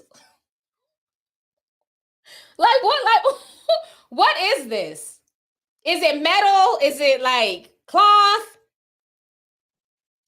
Child, let me not make fun of the designer's designs. This looks like a bunch of just stitches. Not impressed. But there were some outfits that I did like. Let me see. There's another one I had up of people who were dressed at the Oscars. They had some cute outfits on. I was surprised that some of the people who came in there dressed like they had common sense. I said, okay, here goes some people. So again, everybody wasn't there naked. That's another thing people were trying to say to make Ciara feel better. Ciara wasn't there. Everybody was there naked. Nobody had on clothes. Quit lying. There were plenty of people there who were fully clothed. Y'all be trying to move the goalposts whenever it's one of y'all's faves, child. Let me go ahead and share this tab. Everybody wasn't naked. Look at this person here. Dressed. This is cute too. Little cheetah print with the, you know, rhinestones, Olivia, Rodrigo, and Valentino. I thought that was cute. Oh, maybe, yeah, that's her. Olivia. Okay. This is, who is this? Antonia. See, she's dressed. So everybody who was there was not dressed with a feather on their titty. Don't let social media fool y'all. There was a lot of people who dressed cute. She looks cute. I like that. Something simple. Simone. This was interesting. I thought this was interesting. Ziwi. I thought this was kind of cute. Asymmetrical. Camilla and Versace. I was surprised that Sweetie wore this. I didn't know who the hell this was at first. I had to look twice. I said, okay. Because, you know, I would expect Sweetie to wear what the hell Ciara had on. But I thought Sweetie looked really classy. So, you know, Sweetie was wearing this. She looked like the damn pastor's wife in this picture. I thought this was cute. I like the color too. I thought this was okay. This was all right. Yahara. She looked like she's scared. Who is this? I don't even know who this is. That's a cute dress. She looks scared though. Must be her first red carpet or something. Look at these three. They're all dressed. So everybody wasn't naked. People always like to push to go, oh, everybody there was naked. No, not everybody. Just Ciara and the three little white girls. I don't know who this is. Billy, Lord. Okay, that's too plain. You can get this at Forever 21. Naomi Campbell. Okay. Who was this? Malaya. All right. I like her pose. Very old school glam. I like her pose. Very nice. Oh, that's Hosley. Okay, she looks different. Okay, Hosley. She looks different. This is okay. That's not bad. Okay, Michaela. That's the lady from Pose. Okay. That's my show. I like Pose. Look at Miss Bassett. Okay, sis. With the pantsuit. That looks nice. That's that girl with that gap. I forget her name. What's her name? Georgia May. Okay. You can get this at Forever 21. Let me stop. That's cute. I kind of like this. That's a different kind of see-through. So, as you see, okay, Ashley. I don't know what the hell he wearing. All right. Evan Ross. Now, they look cute. I think that's probably how people expected Ciara and Russell to come. And instead they got this. You know, but again, like I said, it's just an opinion. I don't think it's that serious that people over here arguing back and forth and calling people broke and single and bitter. It's just an opinion. Either you like the outfit or you don't like the outfit, you know. I also don't think that there needs to be a whole lot of, you know, trolling. Y'all say, wait, hold on, somebody said I need to do more fashion reviews. Princess says T needs to do more fashion reviews. And my fashion reviews funny, honey. I got y'all in here cracking up. That's how I be just scrolling through pictures online. I'm like, okay, that's cute. Okay, all right. I just be going through them, honey. But yeah, I wasn't feeling it. I just didn't think it was that cute. You know, like I said, I've seen the see-through done well. And I think Rihanna, she hit it. I think her outfit from 2014, it really hit it. It was cute. It was just put together well. Even though it was sexy and sheer, there was still an elegance. There was still a class about it. Ciara, that bunched up front, it's giving her a belly that I know she does not have because her body's on point. It's just, I don't like the way it's stitched. It's just giving, you know, I'm just looking for attention right now because, you know, Russ will be busy on the weekends preaching. I don't know. I wasn't feeling it. Somebody said Lovelyti fashion police. Maybe I need to do that for the next award show. Just do a hour stream when we going on the fashions, child. Yeah. I wasn't feeling it. Yeah, it was just really ill fit. You know what I'm saying? Doesn't make her a bad person, a bad wife, or a bad mother. Some of y'all are definitely reaching with that. But I think everybody's entitled to their opinion. You know, regardless if you like the dress or don't like the dress, I think it's just an opinion. That's why, you know, imagine spending all this time picking out an outfit and then going on the red carpet and then getting offended when people have an opinion. People have an opinion, regardless if you're covered from head to toe. Or, you know, you got your ass cheeks out. People are going to have an opinion, just like I went through everybody's outfit. Some people were covered. It was cute. Other people look like you could have got that at Forever 21. Next. Just an opinion. As long as they had a good old time. And then you had people saying, a lot of y'all commenting would never be invited to the Oscars. But, sir, you're commenting on Twitter. Have you ever been to the Oscars? Oh, okay. So, like, so what? You've never been. Like, I don't understand, like, how everything turns into, like, ad hominem attacks. You know, it's just people have opinions. And, you know, if you're going to put it on, good or bad, people are going to have an opinion about your outfit. That's just what it is. So if you can't take it, get your ass out the red carpet and stay home. It's that simple. So, yeah, it's always fun. People, like, try and go, like, you know, the extra mile.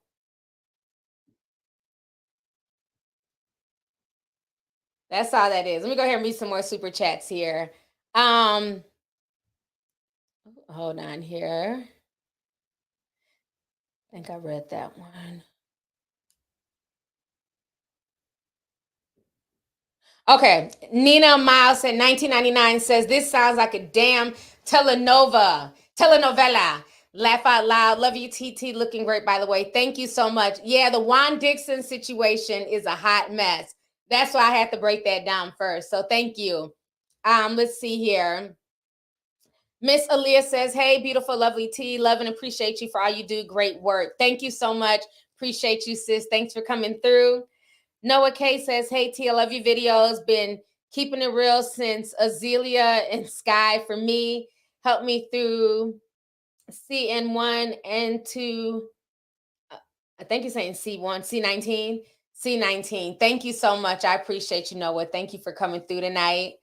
Dami Lou says, hey, T, happy to see you live again. I want to ask you, do you think owning a condo / townhome is a good investment? Yes, anything with real estate is technically a good investment, but it all depends. You know, right now the economy's shaky. So it depends on when you buy. Like I was telling everybody in Discord on Sunday, even though the interest rates are going up and it does look scary, you got to understand it kind of evens itself out, because in 2020 and 2021, when everybody had, you know, FOMO and they were scared of missing out of, you know, getting a home, people were paying upwards of 3 times what it was worth for a home. So with that being said, even though the interest rate is higher right now, it's eventually going to come back down. What goes up must come down. So it's going to come back eventually. It's going to go down, then you can refi. But the homes right now are a lot cheaper than they were 2-3 years ago. So it kind of balances it out. So even though you may have gotten a home at 3% interest rate or 2.8%, if you paid, let's say the home was only worth 250,000, if you paid 350,000, you paid over, what the home was even worth. So you getting that 3%, you still paid over, right?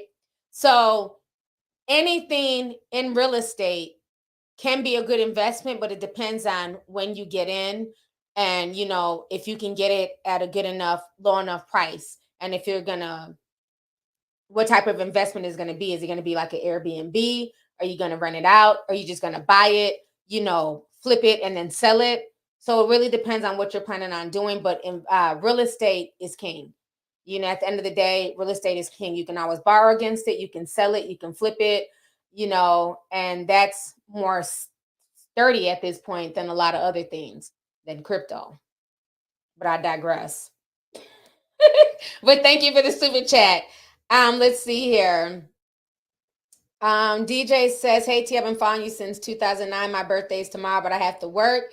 Happy early birthday. Thank you so much for joining me tonight. Appreciate you, DJ. Let's see here. Mia Lamerica says, T, can I mail you something? I'm not selling anything, just saw something and I thought you'd like it. I have a P.O. box. You have to contact me for the P.O. box. So I don't have a public P.O. box because I like to know who I give it to. So in case I get sent some bullshit, I can get it right over to the police. So email me and I'll get you the P.O. box. So thank you so much for the super chat, love. People always ask me, why don't you have a public P.O.? I don't want a bunch of stuff from the public because I don't trust people. Mess around, go to your P.O. box, there be anthrax in that bitch. Nope. I like to know who I'm giving my P.O. box to so I can wait for my package. Like I said, let it be some bullshit. Who's going straight to the feds. I don't play that. So yeah, I don't do public P.O. boxes at all. I grew up a child of 9/11. Okay, remember the damn anthrax scare? That anthrax shit still lives in my head rent free. Okay, we went through a lot of trauma in the 90s. I was thinking about that shit the other day. I said, damn, anthrax. Remember the Waco situation as a child? David Koresh. So we went through a lot of traumatizing shit, man. Y'all just going through like bank crashes and crypto falling. We went through some real shit in the 90s. Ever since that anthrax, I don't play that shit. Don't send me nothing publicly.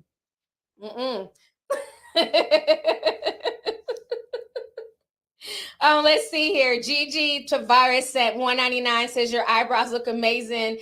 You did microblading? No, I did them myself. Thank you so much. I just use a regular eyebrow shaver and I just shave my eyebrows and then I just added eyebrow pencil and a little bit of, what is that called? The concealer to do the highlight, and that's it. So thank you. I appreciate it. Let's see here.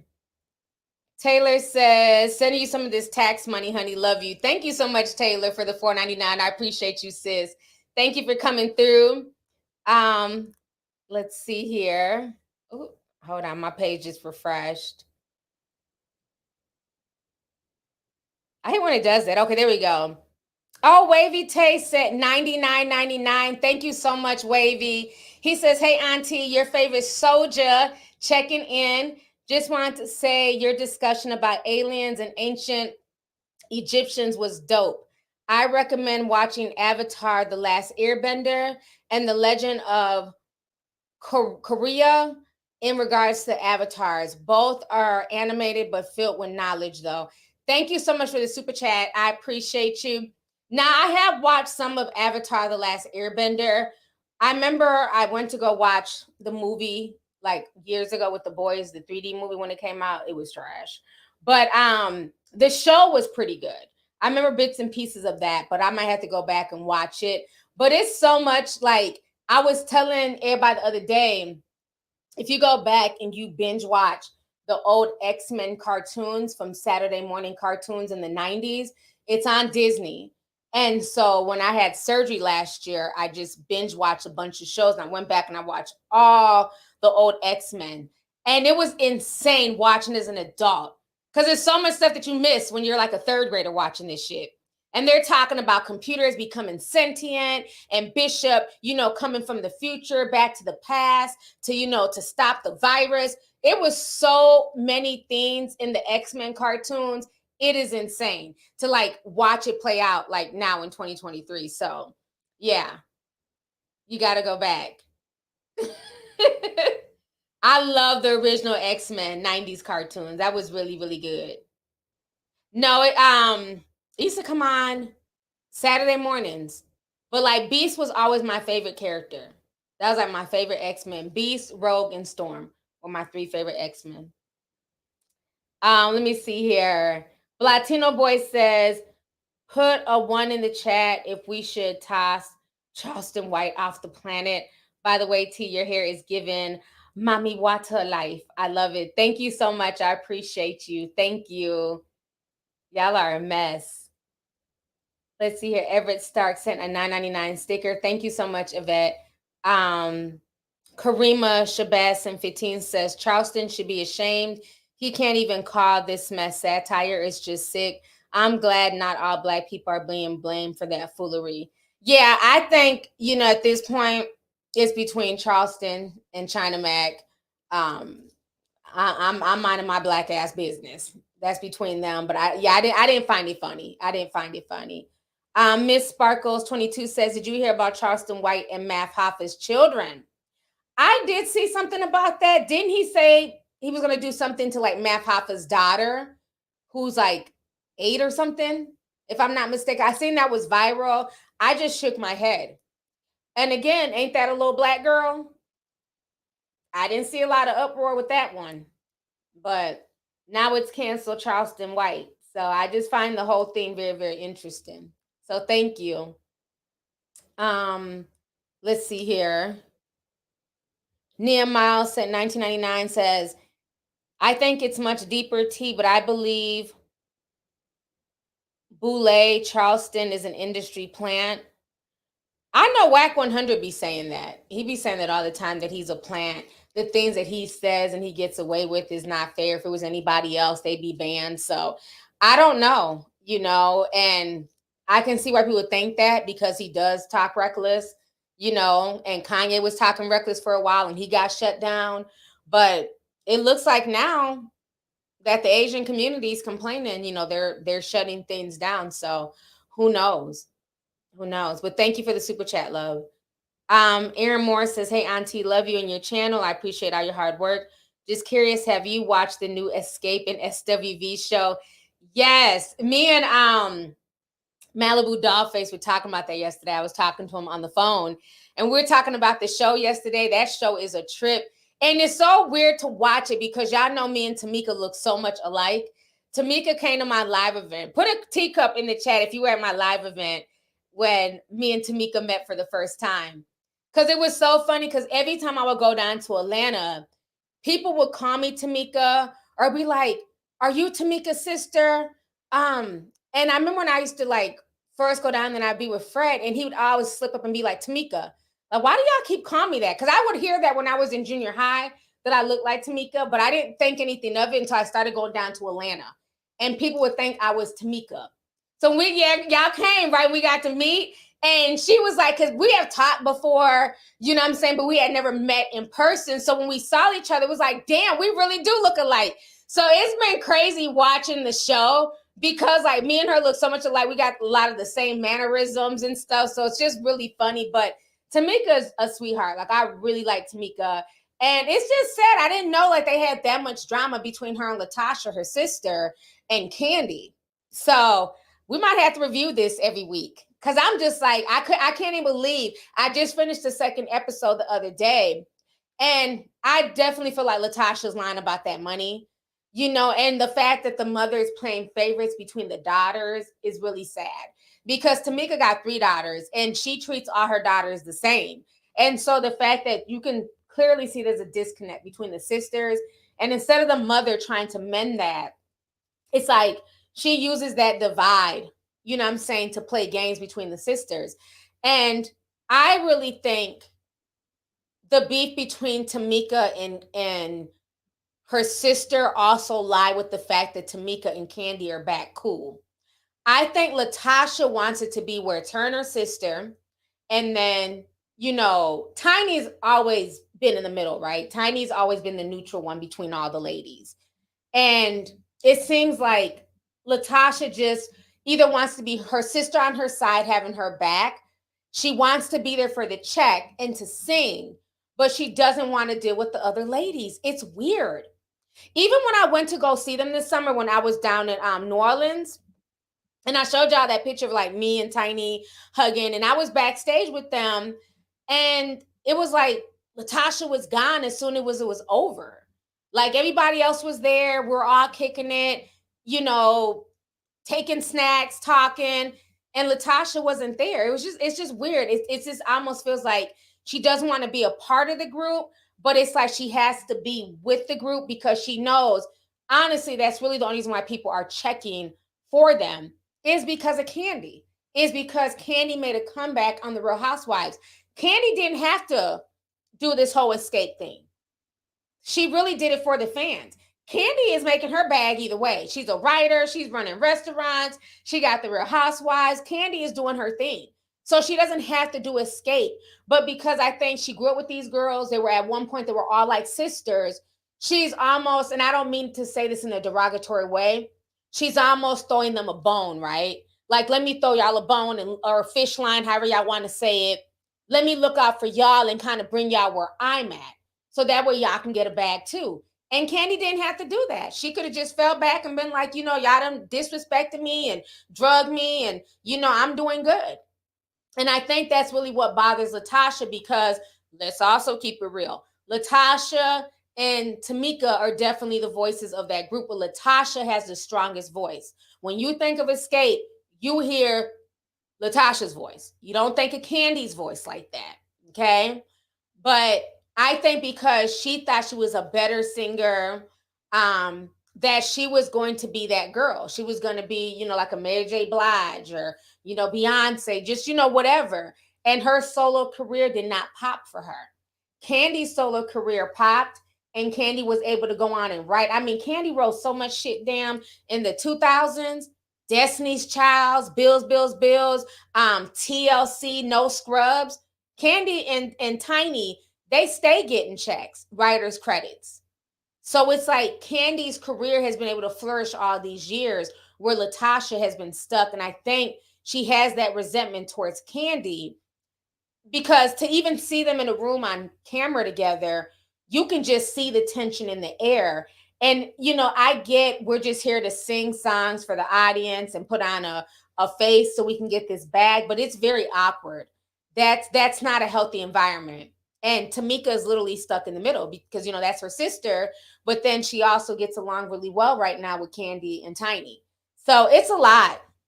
I might have to do a weekly review, honey. We might have to do one because I'm liking the show. And I like all the girls, but it's really sad that, you know, their bond is so fractured like that. So hopefully they'll figure it out. I should see if I can get her to come on here and spill some, you know, extra tea. Come talk to the tea sippers. I'm gonna hit her up and see if she'll come on here. Let's see here. But yeah, thank you for the super chat, Aaron. I appreciate you, sis. Todd says the three most powerful groups are Jews, Black women, and the LGBTQ. They will cancel you with absolute quickness. They're not to be trifled with. Facts. Yeah, can't argue there. Thank you for the super chat, love. Appreciate you. Aaron says, I don't know if I'm late, but I never hear CW talk about babies in that manner. Yeah, well, he did. It was kind of disturbing too. Okay, Latino Boy Santen says, I find it funny how people had time to roast and clown Ciara at every chance they get. But let's hear that Ciara passed, God forbid, everyone will start crying their fake tattooed tears. Well, that's with any celebrity. I mean, Ciara's not immune to that. People clown all types of celebrities. And then as soon as they pass, they're following them. I never understood that. Why follow somebody after they died? Are they going to tweet from the grave? Like you'll see somebody with like, let's just, you know, for instance, they have 100,000 followers. Such and such, you know, young rapper died. All of a sudden they got 1 million followers. What are y'all waiting for him to tweet? He died. I'm sorry, maybe I don't know. It's just weird. So it's not just Ciara, it's all these celebrities. People, drag and talk about. Look at Michael Jackson. People drug Michael Jackson for years. Oh, when and not Michael Jackson. As soon as he died, everybody was on the internet crying. Oh, I was a fan. Oh, then they had their little glove on and shit. I'm a Miss Mike. I'm a Michael Jackson fan for life. I can't tell what all these damn Michael Jackson skits you were doing, Ace of the Comic. So, that's just what people do. So it's not just Ciara. They do that about every celebrity. They drag them, and then when they die, it's all everybody wants to start following them again. It's just the weirdest shit. Right. Like Nipsey Hussle, I think that was the worst. Like, Nipsey didn't have that many fans when he was alive, but okay. Folks then crashed the website, buying the clothing. There was so much extra stuff with that. Everybody was down there at the marathon. Remember how people went down there holding visuals? You had the Nation of Islam down there. Y'all wasn't even out there buying clothes when he was alive. Remember T.I. was out there trying to buy outfits and shit? Sit down. Let me stop. Next. Let me stop, child. It was just too much. Oh, Casper says you're racist. Okay, Casper. Well, let me go ahead and get you out of here, Casper, the friendly white ghost. Bye. Bye, Casper. But yeah, people always front when it's, celebrities. You know what I'm saying? So Ciara will be fine, child. Ciara will do something else. She'll drop a song. People will be making a dance on TikTok. So Ciara will be just fine. Let's see here. Miss Bond sent 10 says, it's also how you carry yourself wearing a dress. Remember Tony's Grammy dress? Yeah, I liked the Tony's Grammy dress. I thought it was fly. People were trying to say she was trying to be like J-Lo. No comparison. Tony's her own person. I liked the Tony's Grammy dress. I thought it was cute, but I noticed she got a lot more flack. And I like J-Lo's dress too, that Versace dress that went, crazy viral before there was a term viral. I thought both dresses were nice, but people felt like, oh, she's just trying to ride J-Lo's wave for whatever reason. But yeah, it's definitely about how you carry yourself and how it fits. It has to fit well. So thank you for the super chat. Let's see here. Bill Gates got me doing this. Says, sis, we need you on fashion TV. You're a melanin Joan Rivers and hot. Love from your Samoan sis. Thank you so much. I appreciate you. I might have to do that for the next one. For the next little award show. We go through all the outfits and see what we like and don't like about them. Let's see here. Prince Eddington says, I love the cross IT. Do some more. Y'all are a mess. I don't, what? I can't control it. It's just something I do. If I'm like doing something funny, if I'm thinking about something funny, I cross my eyes. I didn't even know I was doing that as much until people started saying it and people were just laughing, but I do that all the time. It's funny. I can't do it if I'm thinking about it. I can't be like, oh, talk and cross your eyes. It's not going to work. It's just like when I'm in the moment and I'm being silly, I'll cross my eyes just because it's even funnier. But if I think about it, I can't do it. It's weird. I can't do it when I think about it. If I'm talking or I'm reading or I'm like mocking somebody, then it just comes like natural. It's like the funniest thing. Right. Like I'm trying to figure out how am I racist? People just be saying anything, child. Like I said, I will always help usher people out the door. Okay. If you think I'm racist, homophobic, transphobic, that's your business. Let me go ahead and usher you out the door. Say, well, you ain't got to watch me no more. Don't watch my racist, quote unquote, ass anymore. Okay. Because I don't want to ruffle your feathers. So go watch somebody else who you deem as less racist. Because I don't think I've said anything racist, but it's all good. That's their opinion, honey. So they had to go. Somebody said, can you talk about the new law in Mississippi? I don't know what law's going on down there. I'm not sure. Yeah, I'm not sure. Let's see here. Ace says, hey, T, when Latasha's husband whispered in her ear in the confessional, it was given them Ike and Tina Turner whispered in Tina Turner's ear during her performance. That was weird. Because Candy was like, she can't do anything without her husband. Then the next scene, he was in her ear whispering. I've never seen a husband break the fourth wall and come into the confessional. That was just, it was really weird. I don't know. But I don't, they better hope that, because you know the internet is messy and people are already picking sides. And you know what the internet loves to do? They love to dig up stuff. So they might have his tea out here in the next few months. So I don't know. It's given. Somebody says, Andy Lopez in 499 said it'd be nice if you do a green room on the current bank collapse. We did a whole 2-hour meeting on Discord on the bank collapse. So I'm bank collapse out. We talked about it.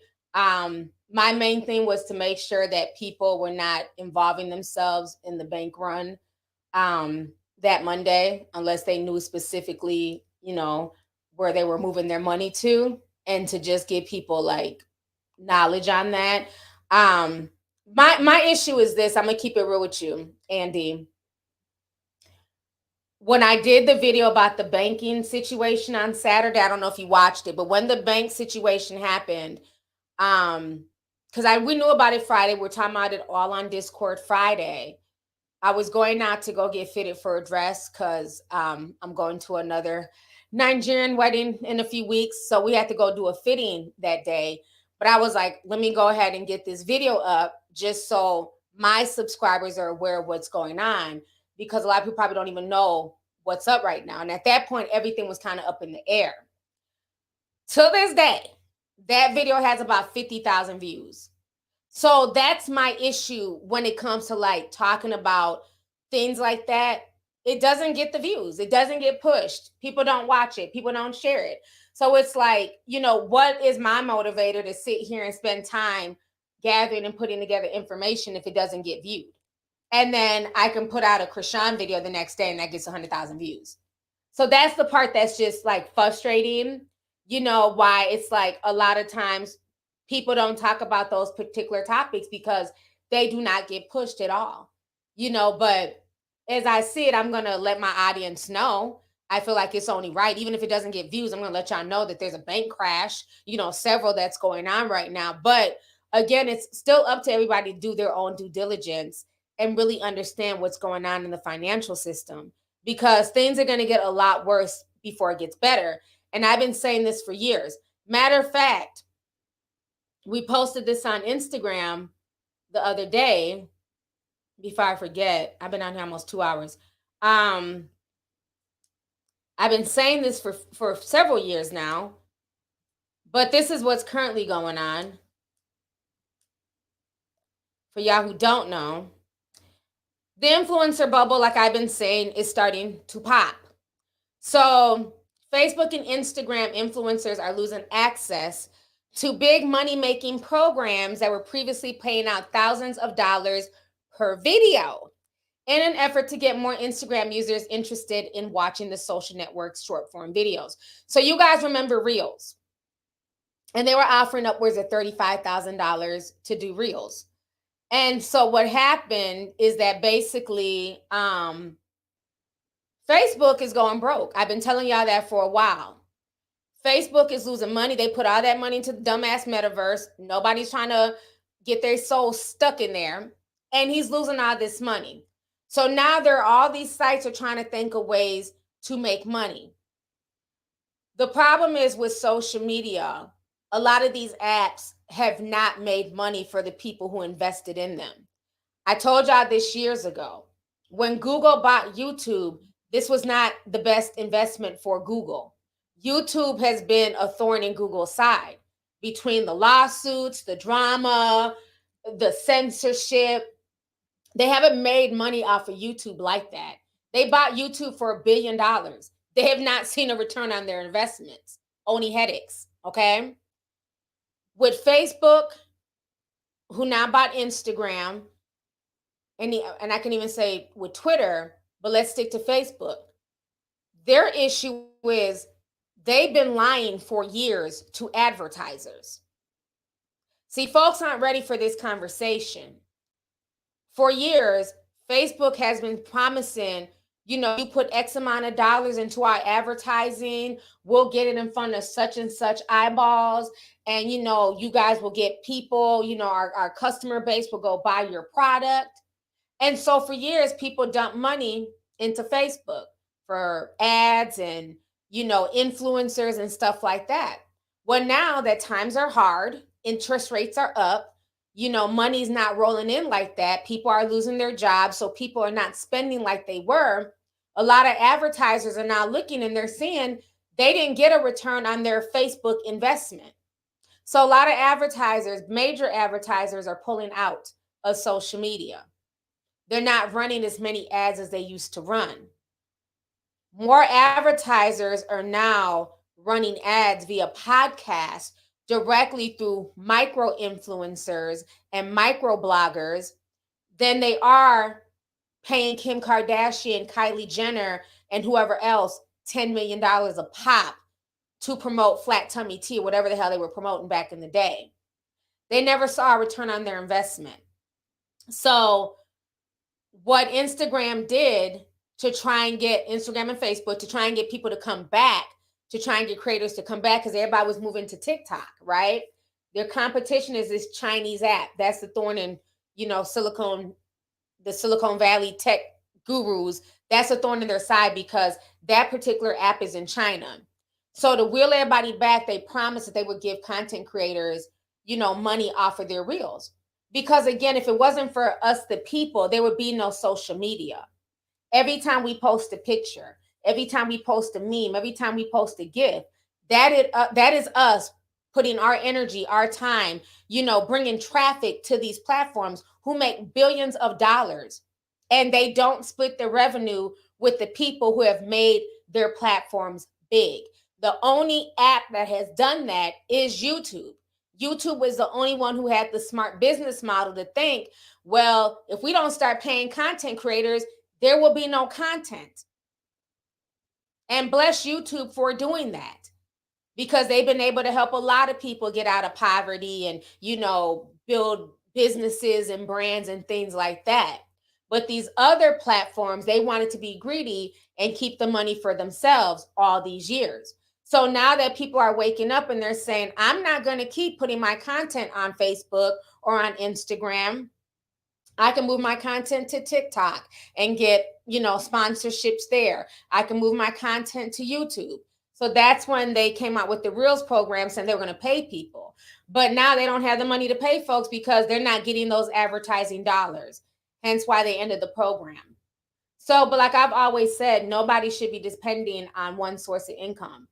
Nobody should depend on solely on YouTube or Instagram or Facebook. You know what I'm saying? And Facebook was full of crap anyways. I've been monetized with Facebook for years. 1 month, they might send you a $50 check. The next month, it might be $1,000. Another month, it might be $10. The next month is $3,000. It never matches up.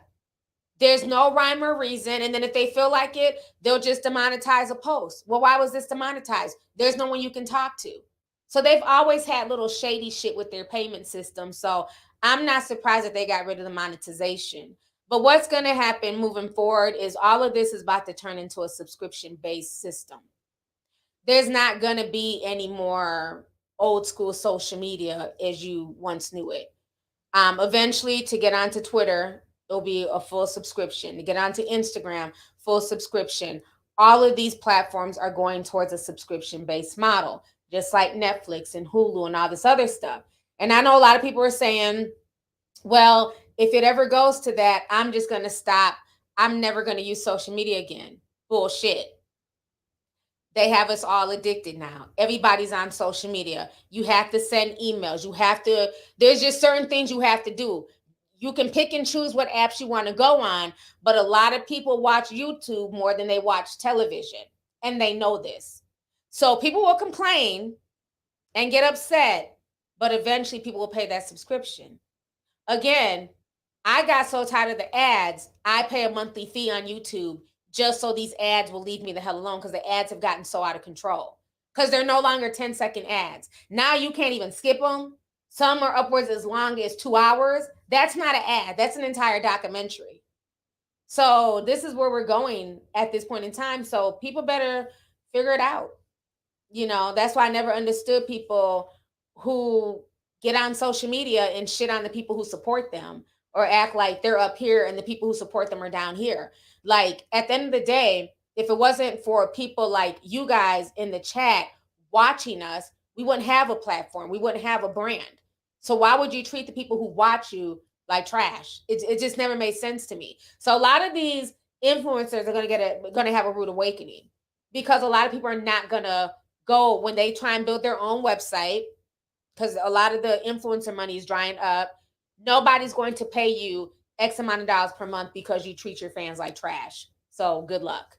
So yeah, it's a lot. Yeah, and then ad blocker was another thing too. Right, a whole 2-hour infomercial. It's insane. I was like, I couldn't take it anymore. I'm like, y'all not gonna keep disrupting my showers. I like my hot showers. I don't want to hop out every 5 seconds because a damn hour ad wants to play. So I was so pissed. I was like, let me go ahead and sign up for this shit. No clothes on, dripping wet, hair wet, pissed. Sign up now. Like, hell no, them ads were out of control. But yeah, it's a mess. Just be prepared. Just be prepared. It's gonna be a lot of changes. But I will say this, you know, just be very mindful and be very smart with where you keep your money. There's a lot of issues going on with different banks and stuff like that. But like I tell y'all, don't keep your eggs all in one basket. Make sure whatever bank you're with, they're FDIC insured. Again, most people don't have to too much worry about that, because a lot of y'all don't have 200 grand in the accounts, right? But you still want to make sure, just in case if anything happens, that you know that it is insured. But split it up, you know, just in case, because right now it may not be a bank run. How many times have I told y'all I've literally just logged on to PNC or logged on to Wells or logged on to whatever bank and it's down? Technical issues. We can't do that. We can't do this. So you just don't want to put yourself in a situation where everything is at one bank, like a lot of those people did with SVP. But that whole SVB situation, that rabbit hole goes deep. It goes very deep. And we're not going to talk about this in the live stream. I'm about to shut me down. But that rabbit hole goes very, very deep with that situation. It's just, Jordan, did you just call us broke? I didn't call you guys broke. What I said is that the average person does not have over 200 grand in their account. That's facts. If you're offended, a hit dog will holler. That's not calling somebody broke. But what I'm saying is that whatever bank that you bank with, make sure that it covers up to that amount. Most banks will cover that automatically. There's a big difference between somebody having $1,000 in their account versus somebody having $100,000 in their account. So wherever you bank, make sure that that's available to you. But again, if you want to feel like I called you broke, I don't know where you got that from. That's just the truth of the matter. That's why when people were talking about doing bank runs at their local bank, why are you comparing your situation to Silicon tech startup companies? I don't have $5 million in my account. Like, no, I'm not running to my bank to take out shit. Sounds like a damn Silicon, a tech situation to me. Why do they have all their money in one account? So, that's all. It's no shade. I'm not going to get offended by them and what they have in their accounts. But my issue is the whole bailout, because that's exactly what it was. It's very obvious why they bailed them out. These are some of the most powerful people in the country. So imagine if they didn't bail them out. These are people who donate to our favorite politicians. Remember Sam Bankman-Fried? He literally had so many politicians in his pocket. Remember who was the old black lady? I can't think of her name, y'all. Y'all not be having brain fog. Put her name, she was blowing them kisses and shit. I'm like, damn, must be nice. What's her? Maxine Waters, that's her name. Remember, on the Senate floor blowing Sam Bankman-Fried and that dusty ass afro of his kisses. Why? Because she got a bag? So again, they're going to bail them out. If this was a local bank, if this was a local bank The Philadelphia Bank of Philly, they would have let that bitch crash. You would have got your money through FDIC, but anything over that, oh well. But they could not allow these people, these tech startups, they couldn't allow them to lose their money. Because a lot of that money is, guess what? Donor money. The rabbit hole goes deep. The rabbit hole goes deep. So, yes, Sam Bankman-Fried and his dusty afro, child. That's what I said. He's not black, but that damn, his hair look like it ain't been washed in I don't know how long. Let me go ahead, because some of y'all don't know who he is, child. This is Sam. He just looks dusty. This is who Maxine Waters was blowing kisses at. This is why we call him Dusty.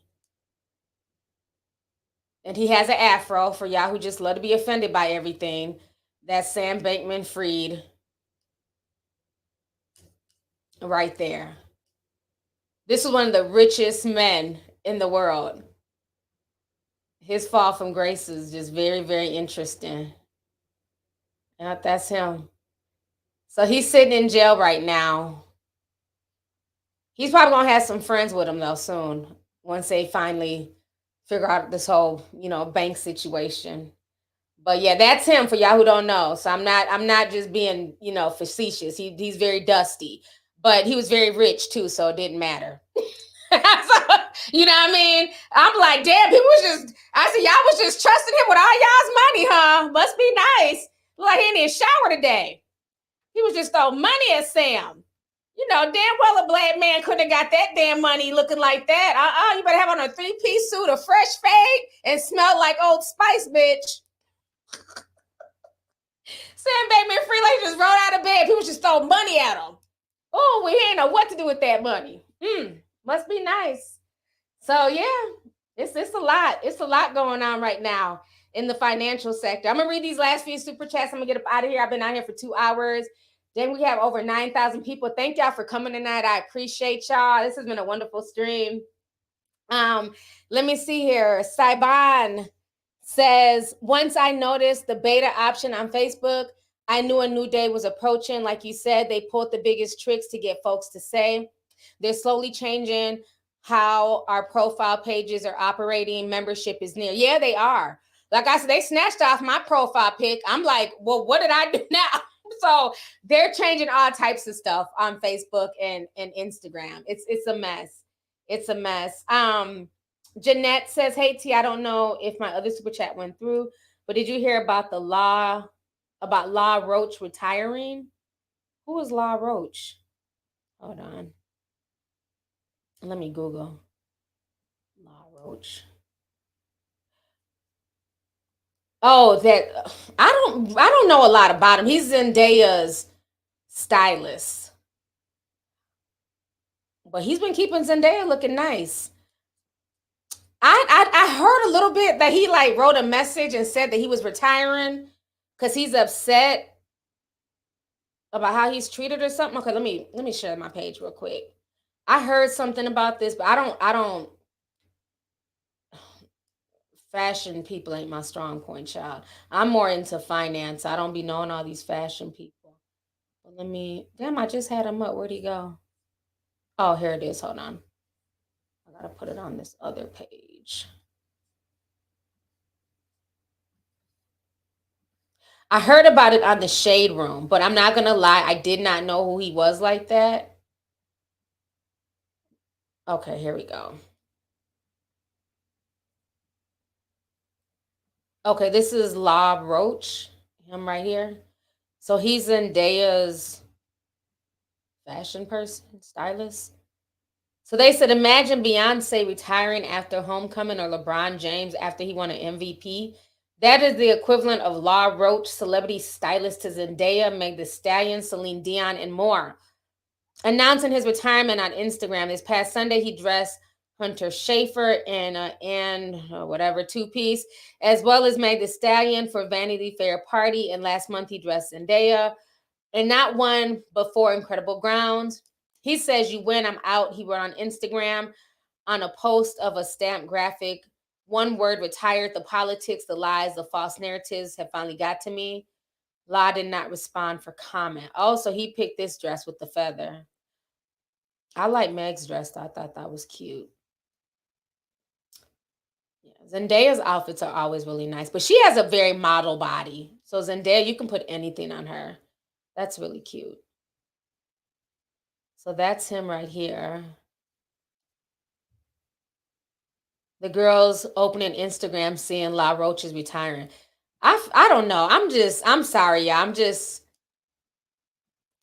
I'm so not a girly girl. I'm sorry. I'm over here like, y'all don't know who Sam Bankman-Fried is? And she's like, La Roche. I'm like, who? Let me Google. I don't know a whole lot about like the fashion people. Now, when it comes to finance and tech, that's my theme. You know, from what I heard, somebody said that they sat him, he was supposed to be front row, but they sat him like in the second row or something. Like they've been kind of playing him, and some people are saying that there's racism. I got to look more into it, you know. Yeah, I'm sure he's a legend, you know what I'm saying? But everybody's into different stuff. So for those who are into like fashion, yeah, I'm sure he's a legend, you know what I mean? Just like for us who are into sports, LeBron, you know, so he's definitely up there. I would have to research more on what's going on with him. Because some people have said that it's racism, that he hasn't been treated with the respect that he deserves, which is unfortunate. And I didn't even know he was dressing a lot of those people. So a lot of them outfits are really nice. So that's sad. Somebody says, I had no idea who Sam Bankman-Fried or La Roche was. Yeah, you know, people are into what they're into. So I always like to like learn new stuff from y'all, you know, but I'll look more into him and find out what's going on. So I appreciate it.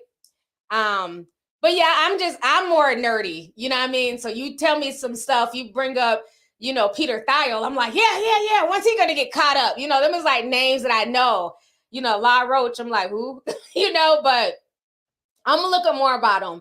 He seems like a nice man, and it's unfortunate that he's going through that. That just sucks. That sucks. So somebody said his feelings are just hurt. He will return. So yeah, I think he's just looking for attention. We'll see, honey. You know, when people are like leaving a grand fashion, they be looking for attention sometimes. You never know. Because, you know, usually when you're just tired, you just go, you know, you're just out. So you never know. But we'll see. But thank you for the super chat, love. Let's see here. Kurt Hendricks says, hey, T, did you hear the Uzi song, Wanna Rock? It has demonic vibes to it. For some reason, it makes you want to dance. Remember, Lucifer is the music. Why y'all keep playing with Little Uzi and then be like, did y'all know that song had like, I don't know how many times I got to tell y'all this. Just like the little Christian girl. How did you end up at a Playboy Cardi concert? Like, why? Why were you there? You should be at a soft Christian rock concert. I'm going to go see Playboy Cardi. Oh, it's demonic. You think? You know, y'all keep trying to bring stuff to me about Uzi Vert. I done told you I say that boy name 3 times fast. It comes out as Lucifer. Yeah, I'm sure I want to rock. Makes you want to dance and you know, boogie. Yeah, just like everybody was trying to, oh, JT would never approve of this. Don't be so sure, shit. A lot of folks in the industry be on some weirdo stuff. You know, like I said, you know, even with Uzi, it's like, he seems like a nice young man, you know, because he's not involved in a lot of controversy. He kind of keeps to himself. You know, he kind of has like a shy demeanor about him, but I just can't get down with the whole devil shit. You know, the whole, you know, even when he was talking in that interview with TMZ, he had on like the pentagram hat, and I just don't like it. I don't like anything that's like uplifting Satanism. I'm not into it. Them big red boots, I called them out. Lil Nas X, I called him out. I just don't like it. You know, to each its own. You know, maybe I'm superstitious. I don't know, but I just don't like it. But yeah, I don't get why y'all keep listening to him and then y'all be like, T, I found something demonic. Well, yeah, it's Little Uzi. I'm not shocked. I'm not shocked at all. A lot of them. I mean, even like I said, the Playboy Cardi, they said for like the first 10 minutes, he just sat there screaming like a banshee, just screaming. I said, I guess, child, just give me hip hop. No, that's way too old. Give me Young MC again. Bust a move. Shit. I miss them days. All this dark ass shit. Let me see here. But thank you for the super chat, love. Appreciate you. Nala says they're also intentionally placing inappropriate ads on kids' videos now. Yep, I have been seeing that. Those ads are so gross. Some cartoon ones, I hate those. I hate those ads. Thank you. Let's see here. Andy says, I agree. It's sad that videos about the banking industry do not get many views. No, they don't. It's really unfortunate, but you know, that's the way the cookie crumbles, unfortunately. The one and only Walt says, I've heard too many stories about people having Chime and other banks closing their accounts for no reason, and they have to fight to get their money back. Yes. And even these online payment things like Stripe, I will never use Stripe again. Y'all know the drama I had with Stripe. They try to shut down my account and keep my money from Spotify and try to lie and say that they didn't know where it was coming from, as if it was drug money or something. And I had to have like the head of Spotify and shit go in and contact them to release my money. What if I didn't have connections to Spotify? They're like, well, you're, you know, because I had the money just sitting there, accumulating. And then they try to keep it and then said that they won't let me get it until like mid-January. And this was October. And it took about a week and a half. And then they finally had to release my money. So some of these apps ain't shit either. So you just have to be really careful when you keep your stuff. Some of these apps will like try and like snatch your stuff up. I've had issues even before with PayPal. You know what I'm saying? Well, I've had to fight for them to release stuff. It's insane. So a lot of these apps are playing, you know, playing games. Zelle, I don't use Zelle either. Zelle scams you. And if you get scammed on Zelle, the banks do nothing, which I just think is disgusting because they promoted it. They created Zelle to compete with Cash App and Venmo. And then if you get scammed, they won't do anything. So be careful using Zelle. Make sure whoever you're sending that money to, you know who you're sending it to, and it's the right person because you will not get anything back. Your bank will not have your back. None of that stuff. I've lost over $2,000 messing with Zelle. So I don't do anything on Zelle. People are like, oh, I only take Zelle. Well, you won't get no money from me. Moving on. I don't do Zelle at all. So yeah, it's crazy. Eyes to the Soul sent $100. Thank you so much, Eyes to the Soul. And you sent some money last time. I didn't see it until after the stream. So thank you for last time as well. I really appreciate you. Thank you so much. To Be Black Native. I like that name. Says stylists and makeup artists are dimes a dozen. Seamstress and designers are where the money resides. You have great taste also, lovely. Thank you so much. Yeah. It's kind of sad though, like even in that industry, like the people who work on these gowns, they don't get like as much attention. They don't, you know, unless they're like the designer's name. Because okay, it's a Givenchy dress. Was Givenchy didn't get down there and sew it. They might have worked with a designer, but they didn't sew it. It's just the name. But the person who's doing all the work, the seamstress, person who's doing all the beading, you never really know their names, you know, which is unfortunate. Hopefully it's not a little boy in Thailand because, you know, they be having all them kids, you know, slave labor, honey. I'm not saying Givenchy, but, you know, some of these brands, they use like child laborers to, you know, to sew stuff. So a lot of times you don't even know who's making the clothes, which is sad. So, yeah, it's crazy, child. Yeah, Stripe is a mess. I would never mess with Stripe, ever. And then when I was like really like digging into them more, it was people saying that they have had money in their Stripe account and Stripe has closed it and they have to go get lawyers to get their money back. So I don't fool with Stripe. So when people are like, why don't you take Stripe? Nope, I don't fool with Stripe. I only do PayPal. Stripe is crazy. So yeah, a lot of these apps are just, you just got to, like I said, just don't keep all your eggs in one basket. Just make sure between internet apps, banking apps, just kind of spread your stuff around. Even if it's like maybe 500 at this bank, 200 at this bank, 100 at this bank, and then some cash. You know what I'm saying? Just try and spread your stuff around, especially with like interest rates going up.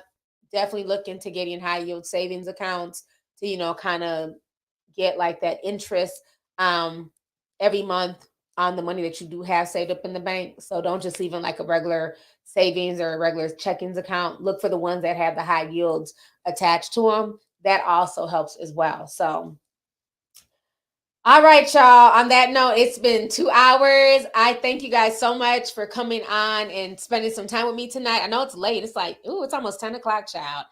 Past my bedtime. I'm tired. So I'm about to get ready to go lay down, go to sleep. But you guys, thank you once again for just coming through, showing love. I hope you guys enjoyed the stream. I will talk to you guys later. I am working on a current deep dive, so hopefully I will be done with that soon as well. So stay tuned for that. I'll talk to you guys later. Everybody have a good night. Bye.